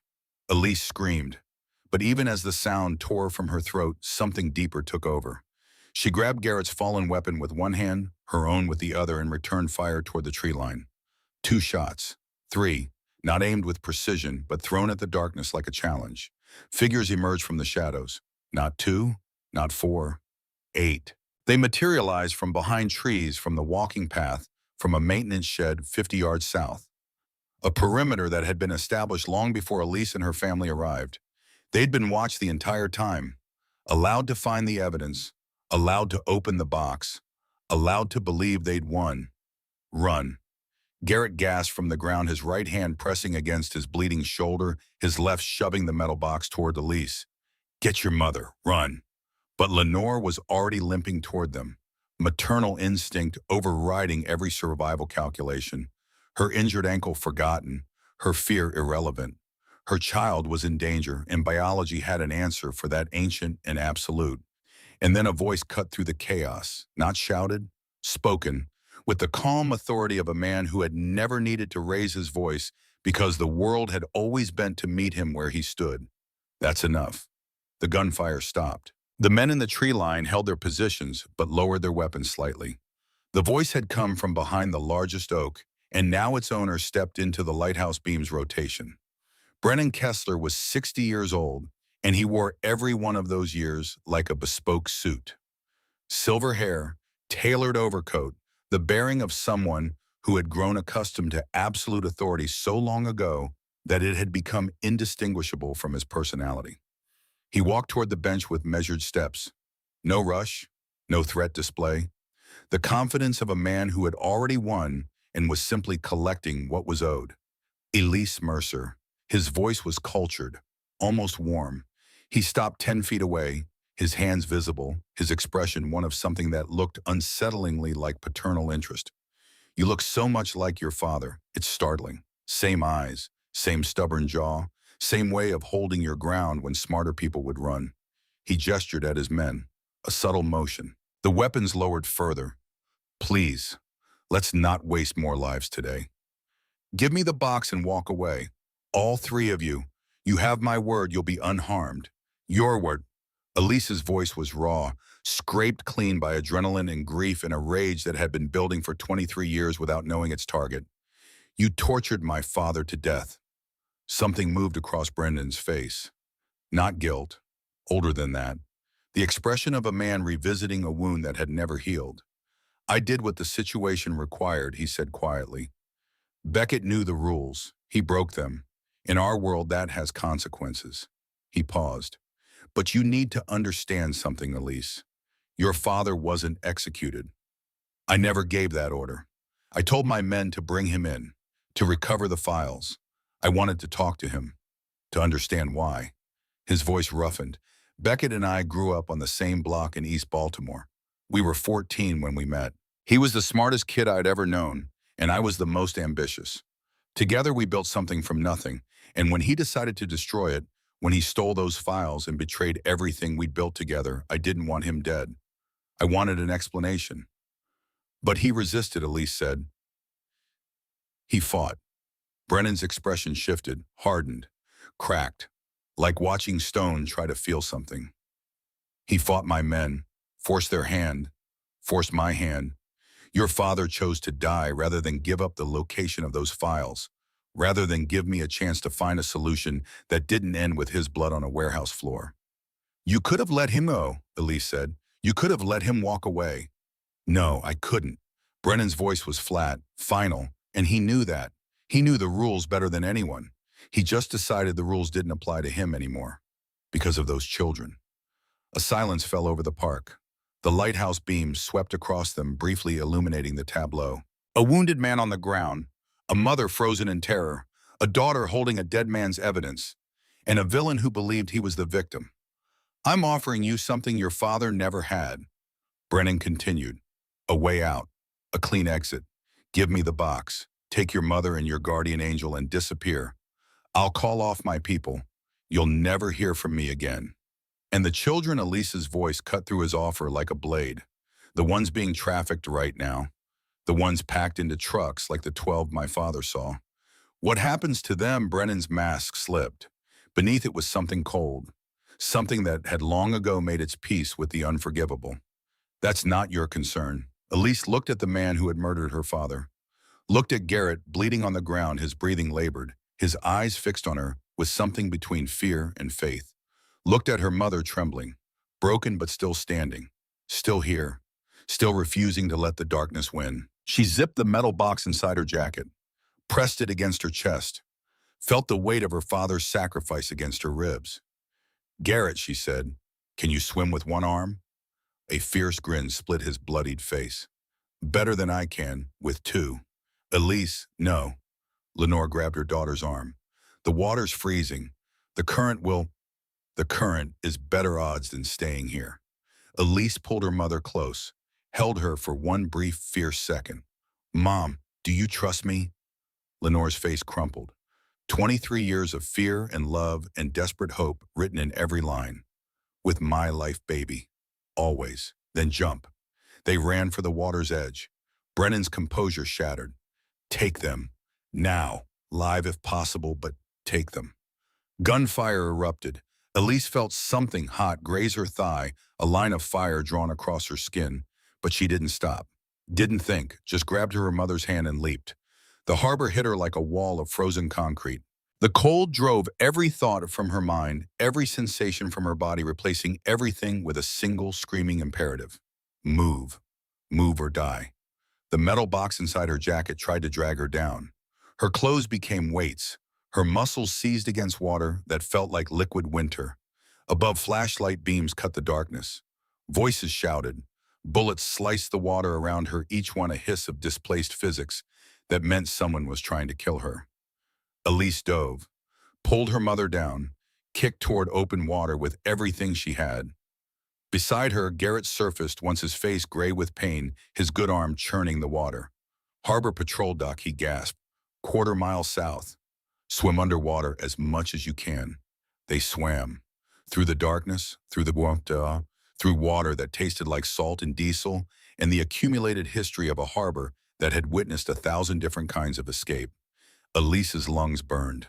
Her wounded thigh screamed with every kick, the salt water finding the graze wound and turning it into a line of white, hot agony. Her mother's hand kept slipping from her grip, and every time she caught it again, she squeezed harder, refusing to let the harbor take what she'd only just begun to understand. 3 times she went under. 3 times the weight of the box and her waterlogged clothes pulled her down into the darkness, where there was no sound and no light and no air. 3 times she clawed her way back to the surface, gasping, choking her body, screaming for her to let go, to stop, to surrender to the cold and the current and the exhaustion that was settling into her muscles like concrete. But Elise Mercer did not let go. Not of the box, not of her mother, not of the promise a dead man had encoded in her name. She kicked. She pulled. She swam with the furious, graceless determination of someone who had discovered in the worst possible moment that she wanted to live more than she had ever wanted anything in her 23 years of borrowed time. When they finally dragged themselves onto the harbor patrol dock, Elise's body was shaking so violently she could barely stand. The metal box was still zipped inside her jacket. Its weight against her chest was the only warm thing in the world. Garrett collapsed on the wooden planks. Blood and seawater pooled beneath his shoulder. "That was the stupidest, bravest thing I've ever seen anyone do," he said. "Learn from the best." Elise gasped, pulling her mother up onto the dock. Lenore was crying and laughing simultaneously, clutching her daughter with the desperate strength of someone who had just watched their last reason for living almost disappear beneath black water. "Your father would have done exactly the same thing," Lenore choked out. "Exactly that." In the distance, sirens wailed. Someone had reported the gunfire. The world was waking up. Elise pulled the burner phone from her pocket. Miraculously, it still worked. She dialed the only number programmed into it. It rang twice. A woman's voice answered. Measured. Professional. Prescott. Elise looked at the metal box in her lap. At the USB drive labeled in her father's handwriting. At the evidence that had cost him everything and might now save everyone. "My name is Elise Mercer," she said. Her voice was steady, clear. The voice of a woman who had been born in fire and was no longer afraid of burning. "My father was Beckett Mercer, and I have the evidence he died to protect." The sun was breaking over Baltimore Harbor, painting the water gold. And for the first time in over 2 decades, the Mercer women were no longer running from the dark. They were carrying the light. The safe house was a boat. A 40-foot fishing vessel named Second Chance docked at a private slip on the southern edge of Baltimore Harbor, under a registration that belonged to a man who didn't exist. Garrett had kept it maintained for years, fueled, stocked, ready. One of several contingencies he'd built into the architecture of a life spent preparing for the worst while hoping it would never arrive. The worst had arrived, and now they sat in the boat's cramped cabin, 3 battered survivors of a war that had started before one of them was born, and tried to figure out what came next. Lenore had torn strips from a wool blanket and was wrapping Garrett's shoulder with the steady hands of a woman who'd learned emergency medicine, not from textbooks, but from 2 decades of living. One wrong step away from disaster. The bullet had passed through clean, missing the bone-tearing muscle but leaving the joint intact. Garrett would heal. But the blood loss had turned his face the color of old concrete, and his breathing had a shallow, careful quality that told Elise he was managing pain of a magnitude most people would never experience. He didn't complain, didn't grimace, just sat on the narrow bench with his back against the cabin wall and let Lenore work his eyes tracking his surroundings even now. Even here, even bleeding. Always watching, always calculating. 23 years of vigilance didn't switch off because you'd been shot. Elise sat across from them. The metal box was open on her lap. She'd spread its contents across the small fold-down table. Photographs, ledgers, shipping manifests marked with routes that spider-webbed across 12 states. Financial records showing millions laundered through construction companies, car dealerships, and a chain of laundromats that existed on paper but had never washed a single shirt. Bank statements from accounts in Maryland, Delaware, and Virginia. Names. Dozens of names. Politicians, judges, police officers, Port Authority officials, all of them on the Kessler organization's payroll. All of them complicit. And the photographs. Elise had to look at those in small doses the way you'd look at the sun, brief glances before turning away. Because the photographs showed children, loaded into trucks, loaded into shipping containers. Their faces blurred by motion or distance, but their terror unmistakable. Small hands gripping the edges of metal walls, small bodies huddled together in the darkness of spaces never designed for human cargo. Some of the children were looking directly at the camera, looking at whoever was documenting the shipment, looking at the person who was supposed to be organizing their destruction, but was instead collecting the evidence that would eventually deliver their justice. Her father had taken those photographs, had stood in those warehouses with a camera hidden in his jacket documenting the horror, while pretending to administer it, the courage that must have required, the daily grinding terror of maintaining a double life inside an organization that executed traitors. Elise couldn't fathom it, could only hold the photographs and feel the ghost of her father's hands, which had held these same images over 2 decades ago and decided they were worth dying for. She set down a photograph of a young girl maybe 7 years old staring directly into the camera. The girl's eyes held something that Elise recognized. Not fear, something past fear. The expression of a child who had already learned that the adults in charge were not going to save her. This could bring down half the criminal infrastructure on the East Coast, Elise whispered. Garrett's voice was thin but steady. That's why they killed him, and that's why they've been looking for you. That box is worth more than money. It's worth power. The power to destroy people who thought they were untouchable. Lenore finished tying the last bandage. Her hands stilled on Garrett's shoulder. She didn't pull away immediately, just rested there, two people connected by a shared burden that had bonded them as deeply as blood. What now, Lenore asked. The question was simple. The answer was not. Now we call Sloane Prescott, Garrett said. Federal prosecutor. She owes me from something I did for her in 2009. Helped her build a case when no one else would. She's been waiting for something like this. She just didn't know it existed. Elise picked up the waterproof phone Garrett had used to photograph the documents at Harbor Park. The backup images were intact. Even if the physical evidence was somehow lost or destroyed, the digital copies would survive. I already called her, Elise said. From the dock, she's on her way. Garrett looked at her. Something passed between them. Not surprise. He was past being surprised by this young woman. What he felt was something closer to recognition. The final confirmation of what he'd suspected since that moment in Melvin's diner, when a 23-year-old waitress had looked two killers in the eye and pretended to argue with her father about a birthday party. Beckett's girl through and through. Sloane Prescott arrived at 7:45 in the morning, stepping aboard the Second Chance with the careful footing of someone more accustomed to courtrooms than boat decks. She was a compact woman in her mid-40s, sharp-featured, wearing a government-issue blazer over a blouse that hadn't been ironed because she'd been woken by a phone call at 6 in the morning and hadn't bothered with vanity. Her eyes were the most notable thing about her. They moved with the rapid cataloging efficiency of someone who'd spent 20 years processing crime scenes and witness testimonies and had developed the ability to assess a situation's severity in under 3 seconds. She took in the cabin, the blood on the floor, the bandaged shoulder, the exhausted woman with the swollen ankle, the young woman sitting straight backed at the table, a metal box in front of her, an expression on her face that was equal parts devastation and determination. And the evidence. Sloane Prescott's eyes landed on the documents spread across the table, and her entire body went still. "You're Garrett's ghost," she said to Elise. "The one he's been protecting all these years." Beckett, Mercer's daughter. Elise stood, extended her hand. The handshake was firm, steady, the handshake of a woman who had decided what she was going to do and was done asking for permission. Elise Mercer. And this is enough to bring down the Kessler organization, every branch, every enabler, every person who looked the other way while children were sold. Sloane was already examining the documents. Her sharp eyes moved rapidly across pages, pausing on specific details, cross-referencing names with cases she'd worked connecting dots that had been scattered across 2 decades of frustrated investigations. "This is extraordinary," she said. Her voice was controlled, but beneath the professional composure, Elise could hear something vibrating. Excitement. The excitement of a prosecutor who had just been handed the weapon she'd spent her career searching for. Chain of custody will be complicated.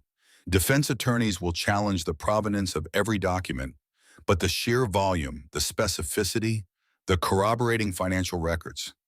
She looked up from the papers. Her expression was grave. "You understand what happens when we move forward with this. The Kessler organization doesn't forgive. Even from prison, Brennan will have reach, resources, connections. The kind of people who can find you no matter where you go." "I'm done running," Elise said. The words were simple. The weight behind them was not. "My entire life has been defined by what these people did to my father, by the fear they put in my mother's heart, by every lock my mother checked, every friend I left behind, every dream I abandoned, because staying safe was more important than being alive. No more." Sloane studied her for a long moment, measuring, weighing, assessing whether the woman before her possessed what would be needed. Not just courage. Courage was the easy part. What would be needed was endurance. The ability to sit in a courtroom month after month, facing the man who'd ordered your father's death and tell the truth without breaking. "All right," Sloane said, "here's how this works. I take the evidence into federal custody today. We get protection details on all 3 of you immediately." She glanced at Garrett, "Though you'll probably refuse yours." "Damn right," Garrett muttered. "I'll need full statements from all of you." Sloane pulled a digital recorder from her bag. "Elise and Lenore. Everything you know about Beckett's operations, his murder, the attempts on your lives, the encounter at Harbor Park." She placed the recorder on the table. "This will take hours. It will be the hardest thing you have ever done. You'll have to relive every moment." Lenore reached across the table and took her daughter's hand. Her grip was firm, no longer trembling. "We've been living it every day for as long as I can remember," Lenore said quietly. "At least now it'll serve a purpose." What followed was the most emotionally exhausting experience of Elise Mercer's life. She spoke for hours, recounted every detail of the morning at Melvin's diner. The stranger at table 4, the whisper, the gray-suited men, the bathroom window, and the Escalade in the alley. She described the apartment siege, the rooftop escape, the stolen car with its shattered rear window, the crash course in weapons handling in a textile mill parking lot, Pier 47 in the letter from a dead man, Harbor Park in the evidence box buried beneath a bench where her parents had once dreamed of a clean life, Brennan Kessler stepping out of the shadows offering mercy with one hand and murder with the other, the jump into the harbor, the swim through freezing water with bullets cutting the surface around her. She spoke until her voice was raw, until the words felt like stones she was pulling from her own body. Lenore spoke next, and hearing her mother tell the story was like hearing a familiar song performed in a different key. The same events, the same people, but seen through the eyes of a woman who had been living with the full weight of the truth while her daughter carried only the sanitized version. Lenore spoke about Beckett, not the operator, not the logistics genius, the man, the way he laughed with his whole body, The way he read to her at night, his voice rumbling through chapters of books he'd bought from secondhand shops. The way he'd stand at the window of whatever apartment they were sharing and look out at the city with an expression that was half hunger and half prayer. She spoke about the night he came home after seeing the children in the truck, how something behind his eyes had gone dark and never come back, how he'd held her that night without speaking, his arms wrapped around her stomach where Elise was growing as if he could protect both of them through sheer force of contact. She spoke about the night Garrett appeared at her door, 2 in the morning, blood on his jacket that she knew without asking wasn't his, the words he'd spoken. Beckett is gone. We have to leave now. The way she'd stood in their apartment for 3 seconds looking at the life they'd built together, the books on the shelf, the coffee mug he'd used that morning still sitting by the sink, the ultrasound picture on the refrigerator, and understanding with absolute clarity that she would never stand in this room again. And the decades that followed, the running, the hiding, the constant reinvention of identity, the lies she told her daughter, each one a small death, each one a brick in the wall she was building between Elise and the truth. I told myself it was protection, Lenore said, her voice barely holding. I told myself every lie was a shield, but somewhere along the way the lies became the architecture of our entire lives. I couldn't find the original anymore, couldn't remember what was real and what was constructed. I just knew that Elise was alive, and that was worth any price, any lie, any amount of her hating me for being the way I was. Garrett spoke last. His testimony was the most clinical. Dates, locations, names, the operational details of over 2 decades spent in the shadows of the Kessler organization monitoring their movements, intercepting their searches, moving Lenore and Elise ahead of every threat before it materialized. But near the end of his testimony, as the afternoon light began to fail and the cabin grew dim, Garrett stopped speaking in operational terms. His voice changed. The clinical detachment cracked, and beneath it was something raw. Something he'd been carrying alone since the night Beckett died. Sloane noticed the shift. Her recorder was still running. She waited. Lenore noticed too. Her hand tightened on Garrett's uninjured arm.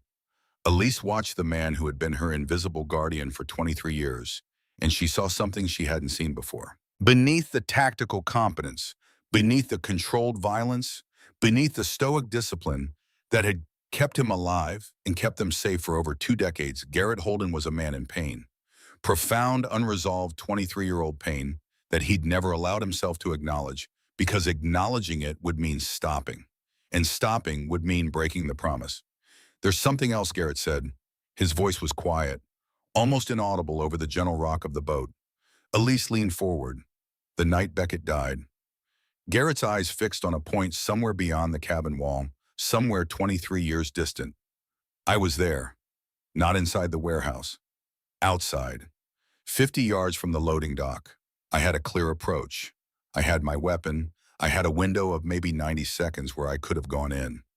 The cabin fell absolutely silent. Even the harbor seemed to still, the water holding its breath against the hull. But Beckett knew I was there. Garrett's voice cracked. The first crack Elise had ever heard in this man's armor. He sent me a message. One line. The last thing he ever communicated to another living soul. Garrett pulled out his phone, scrolled to something he'd saved. A screenshot of a text message decades old, transferred from device to device over the years, preserved like a holy relic. He turned the screen toward Elise. She read the words. Don't come in. Go find Lenore. Protect my daughter. That's an order, brother. The last one I'll ever give. Elise's vision blurred. I could have gone in, Garrett said. His voice was a whisper now, stripped of every defense. The voice of a man confessing the thing that had defined his existence. I could have breached that warehouse. I had the training. I had the element of surprise. Maybe I could have gotten him out. Maybe we both would have died.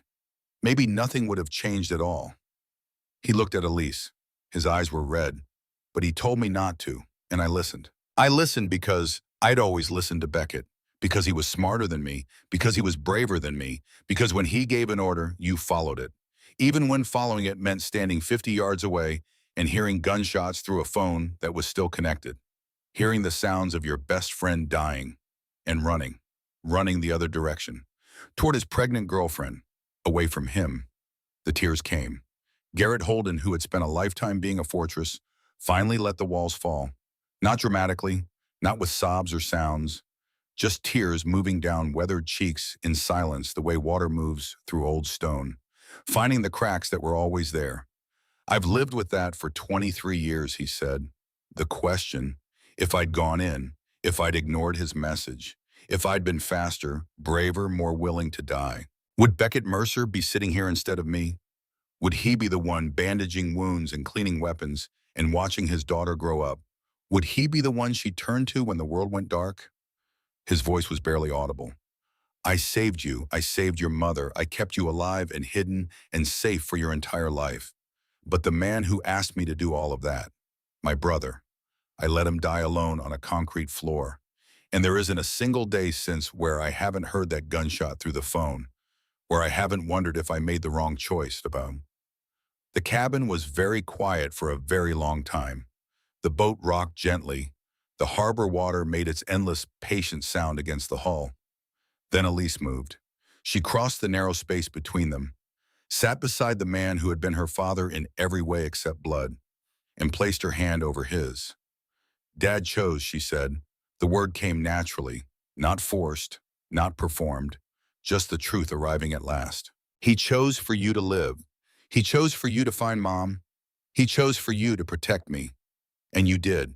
Every single day since you did exactly what he asked. She squeezed his hand. If you'd gone in, we might all be dead. Mom might have been alone that night with no one coming. I might never have been born at all. Dad knew that. That's why he sent the message. Not because he didn't want you there, because he needed you somewhere else with us. Garrett looked at Elise through streaming eyes. The face of his dead friend stared back at him. Same eyes, same jaw, same impossible, stubborn belief that the world could be better than it was. He chose for you to live, Garrett, Elise said again. Don't waste that by dying of guilt in the dark. Garrett's hand turned beneath hers. His fingers closed around her palm. Not the heavy protective grip he'd used in the diner. Something different. Something that, for the first time in his life, was asking for comfort rather than offering it. Lenore placed her hand on top of both of theirs. 3 people, bound together by a dead man's love. Sloane Prescott quietly turned off her recorder. Some things didn't belong in evidence files. Some things were just human. They're ready to move, Sloane said into her phone 3 hours later, standing on the deck in the failing light. The evidence is authenticated and cataloged. I want tactical teams briefed by midnight. Simultaneous raids at every address on the list. Coordinate with DEA Homeland Security and the U.S. Marshal Service. We execute at 0547. She paused. And get me a warrant for Brennan Kessler's residence. I want him in cuffs before his morning coffee. She hung up and came back inside. Her expression carried the gravity of someone about to set an avalanche in motion. The FBI will execute coordinated raids at dawn, she said. Every name on your father's list, every property, every bank account. This will be the largest organized crime prosecution in Maryland history. She looked directly at Elise. You did this. Your father started it, but you finished it. You should be proud.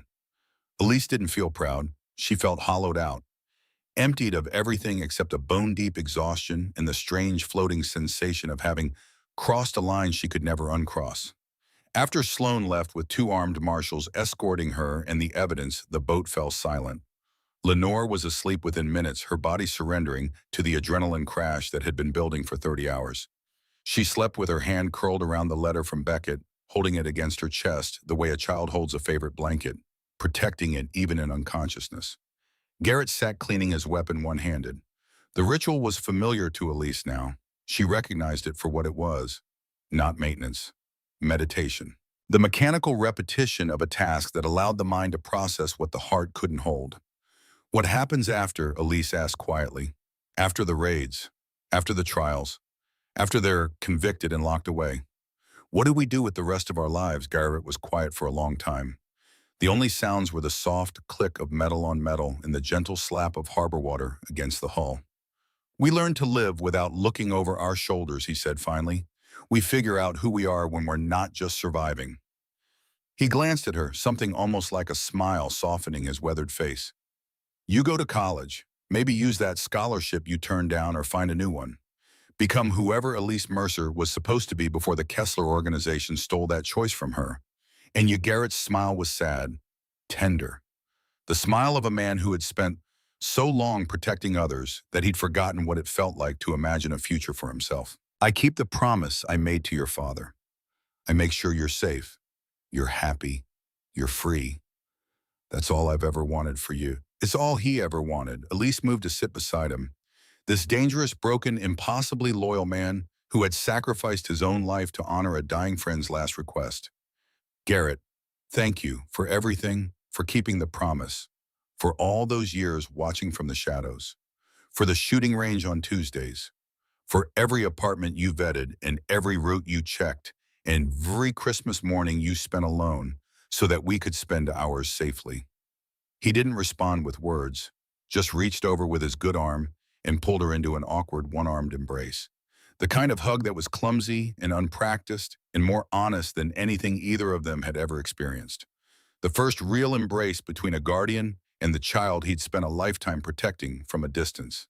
Outside the harbor, water lapped against the hull. Tomorrow the FBI would strike. Tomorrow the war would enter its final phase.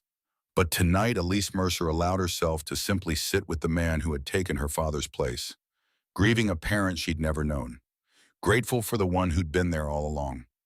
The raids happened at 5:47 in the morning on a Tuesday that would later be known as the Tuesday Takedown.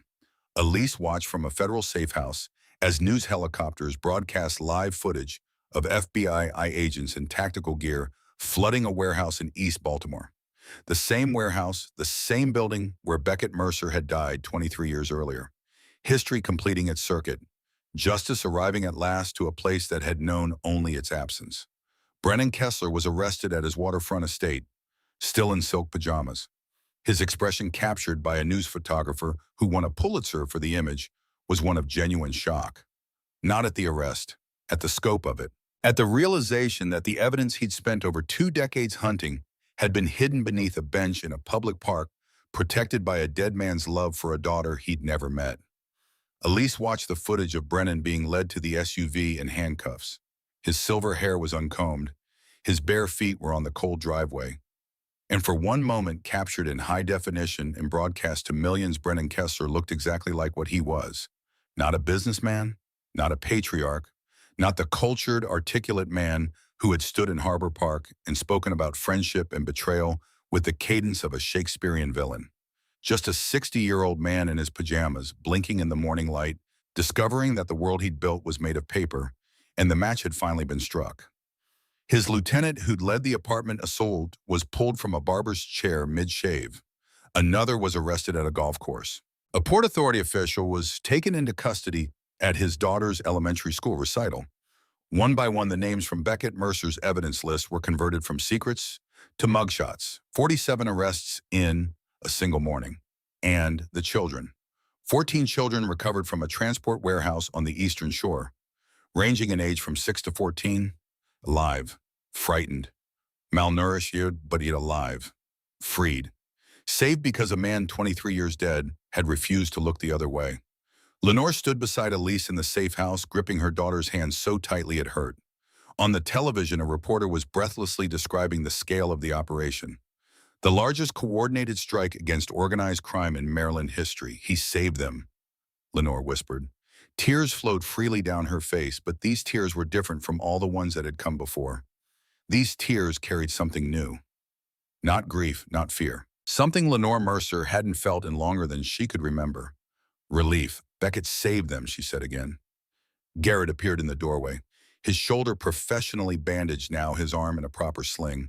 The gray had retreated from his face.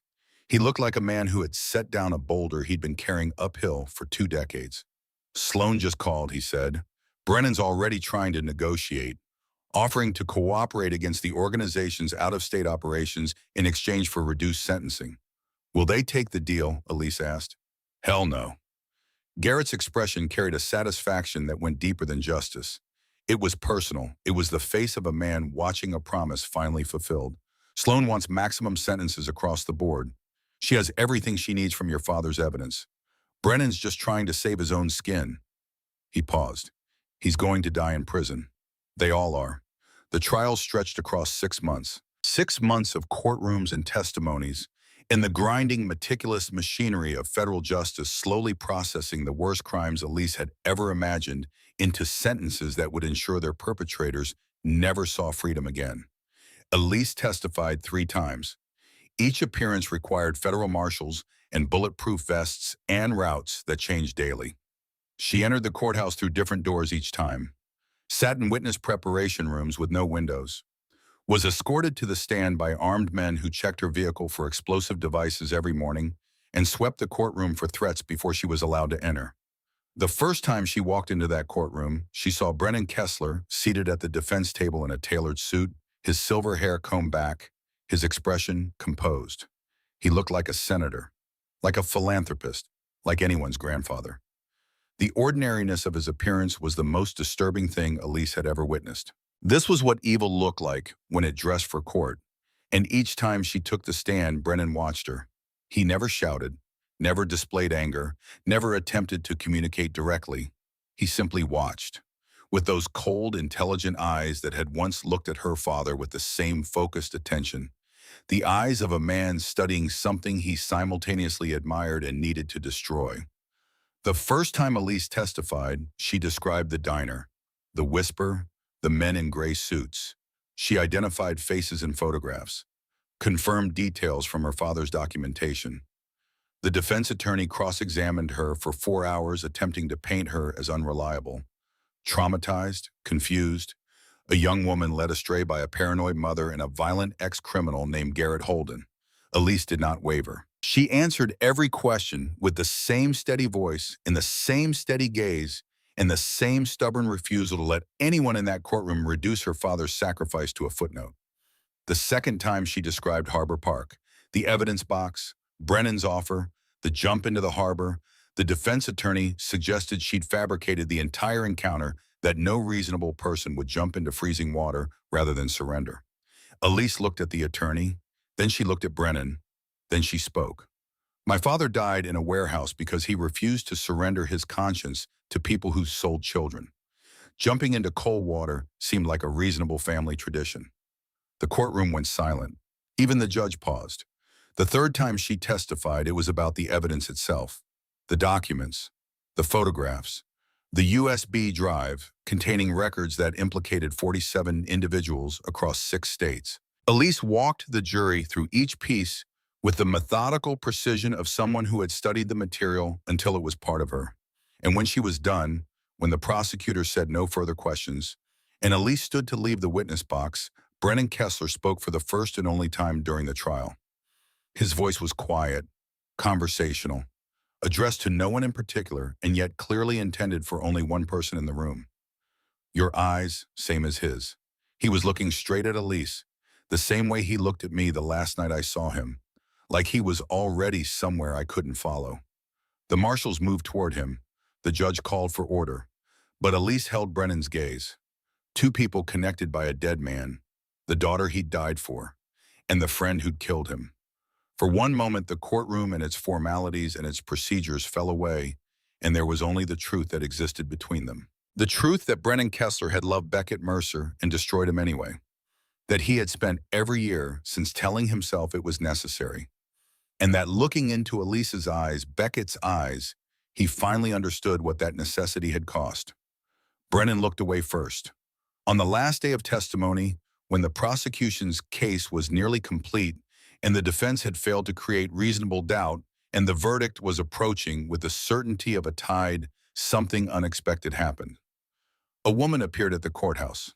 Young, approximately 30 years old, dark hair, steady hands, the kind of composure that comes not from confidence, but from having survived something that most people couldn't imagine. Her name was Margot Whitfield. She had contacted Sloane Prescott 2 days earlier, had seen the news coverage of the Tuesday takedown, had watched the reports about Beckett Mercer, the father who'd stolen evidence, the man who died to protect the truth about children being trafficked. And she'd recognized the story because she'd been in it. Margot Whitfield was 7 years old on the night Beckett Mercer opened the doors of a transport truck in an East Baltimore warehouse and saw 12 children inside. 7 years old, barefoot, speaking a language no one around her understood. She'd been taken from a foster home 3 states away, passed through hands that treated her like inventory, and loaded into a truck that smelled like gasoline and fear. What the news reports didn't say, what no one knew until Margot came forward, was that Beckett hadn't just documented the operation that night. He'd acted.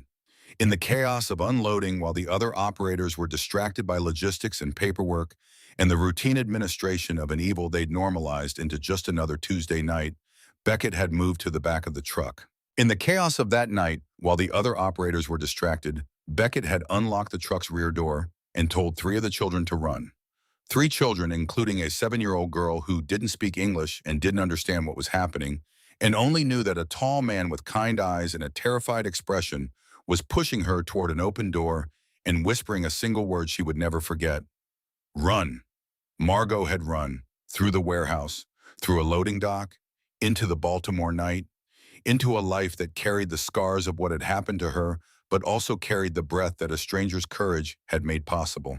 She'd been placed in foster care, had grown up without knowing the name of the man who'd saved her, had built a life anyway, a small life, a quiet life, a life that existed because one man had looked at a truck full of children and decided that the rules of his world were less important than the rules of his conscience. And now she sat in a federal courtroom 23 years later and told that story to a jury that had stopped breathing.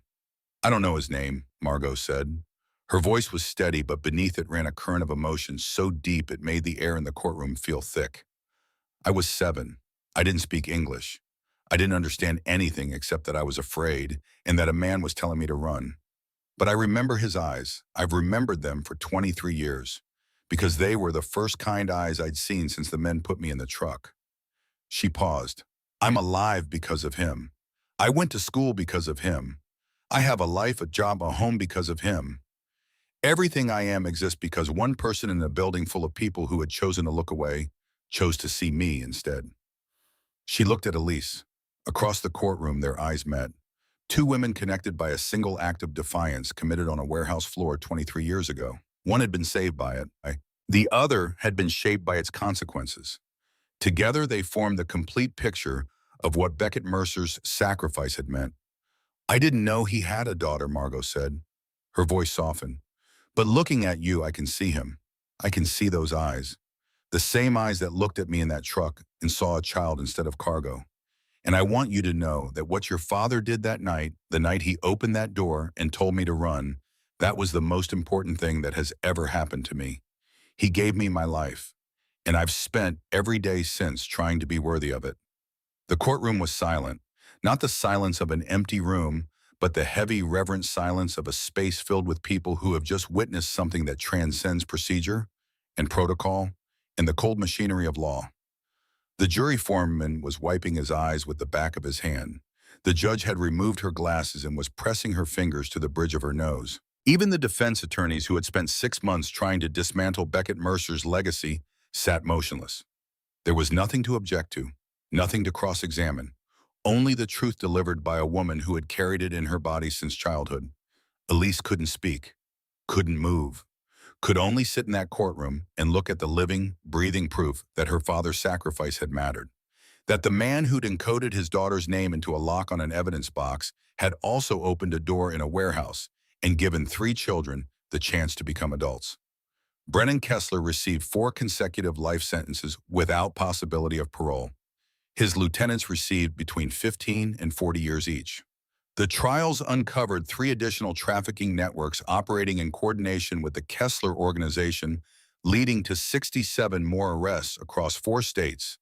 More prosecutions, more children found and freed. In total, the evidence Beckett Mercer had hidden beneath a park bench 23 years earlier led to the recovery of over 40 trafficking victims and the dismantling of an operation that had been running virtually unchallenged for a quarter of a century.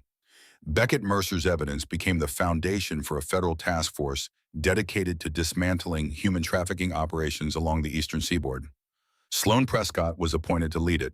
The task force was named Operation Solen. The password that had protected the evidence would now protect the children it was designed to save. On a cool morning in October, exactly 1 year after the whisper that changed everything, Elise Mercer stood at Harbor Park. The bench had been replaced. In its place was a memorial, a simple stone marker engraved with words that Sloane Prescott had helped choose and that Elise had approved through tears, in memory of Beckett Mercer, who chose courage over comfort and justice over survival, who opened a door when the world told him to look away. May we all be so brave. Someone had left fresh flowers at the base, white roses. Elise didn't know who. She suspected Margot. Lenore stood beside her daughter. She looked different than she had a year ago. Not younger, not unworn, but lighter. The constant vigilance that had aged her prematurely, the locked doors and drawn blinds, and midnight panic, all of that had finally been set down. She'd started therapy, had started painting again, a hobby she'd abandoned when Beckett died, pulling out watercolors and canvas like recovering artifacts from a life she'd been forced to bury. The paintings were mostly landscapes, harbors and sunrises in open water, spaces without walls. Garrett stood slightly apart, giving them space but close enough to reach. His shoulder had healed, leaving a scar that joined the collection he'd accumulated over a lifetime of keeping promises in dangerous places. He stood the way he always stood, alert, watchful, positioned between the people he loved and the rest of the world. But something was different about him too, a looseness in his shoulders that hadn't been there before. The absence of a weight. For over 2 decades, Garrett Holden had been carrying a dead man's last request like an anchor around his neck. The request had been fulfilled. The anchor was gone. And for the first time since a warehouse floor and a dying man's hand in his own, Garrett was learning what it felt like to stand without the burden. I got accepted, Elise said quietly. University of Maryland, criminal justice program. They're letting me start in January. Lenore's smile was radiant, the smile of a mother watching her child step into the future that had been stolen from both of them. Oh, baby. Beckett always said you'd be extraordinary. He just never knew how right he was. He'd be terrified, Elise corrected with a small laugh. His daughter studying to become a federal prosecutor. After everything he did to keep me away from this world. He'd be proud, Garrett said firmly, moving to join them at the memorial. Because you're not running from it. You're facing it, trying to make it better. That's exactly what he did. Elise traced the letters of her father's name with her fingertips. Cool stone beneath warm skin. The name of a man she'd never met, but who had shaped every moment of her existence. Who had encoded her name into a lock. Who had written his love into a letter. Who had sacrificed his life, not in a moment of panic, but in a deliberate, calculated act of devotion. I wish I'd known him, she said softly. Even just once. Even just long enough to say thank you. He knew, Lenore said, pulling her daughter close. The way she said it carried the authority of absolute certainty. Somehow, baby, I think he always knew. From the moment I told him I was pregnant, sitting right here on a bench overlooking this harbor, he knew you'd be extraordinary. They stood together in silence. 3 survivors of a war they'd never asked to fight. Watching the sun rise over Baltimore Harbor, painting the water gold and amber in the deep clean blue of a sky that held no threats. Elise's phone buzzed. A text from Sloane Prescott. New trafficking case developing. Eastern Shore. Could use your perspective when you were ready. No pressure. Elise smiled, typed back with steady thumbs. I'm ready. She pocketed the phone and took one last look at her father's memorial. The stone, the flowers, the words carved into something permanent. A year ago, she'd been a waitress in a diner, hating a father she'd never met, living a life made small by fear. Now she stood here, scarred and changed, and finally free, carrying forward a legacy that had been waiting her entire life to find her. Come on, she said to her mother and Garrett. I'm buying breakfast, somewhere that isn't Melvin's diner. They walked together toward the parking lot. 3 people who'd been broken by the same tragedy and had rebuilt themselves through stubbornness and love, and the refusal to let the darkness be the end of the story. Lenore walked without limping now. Garrett walked without watching every shadow. And Elise walked without the weight she'd carried her entire life, the weight of believing she'd been abandoned by a father who didn't want her. Behind them, the memorial caught the morning light. And if you believed in such things, you might say that Beckett Mercer was finally at peace. His evidence had saved lives. His daughter was safe. His sacrifice had mattered. And in the end, Elise thought, as she climbed into Garrett's car, this one legally purchased, paid for, honestly driven, by a man who was learning how to live in the light that was all any parent could hope for. That their children would inherit not just their struggles, but their strength, not just their pain, but their purpose. She had inherited both, and she would use them to build the world her father had dreamed of, but never lived to see. A world a little less dark, a little more just. A world where children like those 14 freed from the warehouse could grow up safe, where little girls like Margot could run towards something instead of away. Elise Mercer drove into the daylight, no longer running from her past, carrying it forward transformed from weight into wings.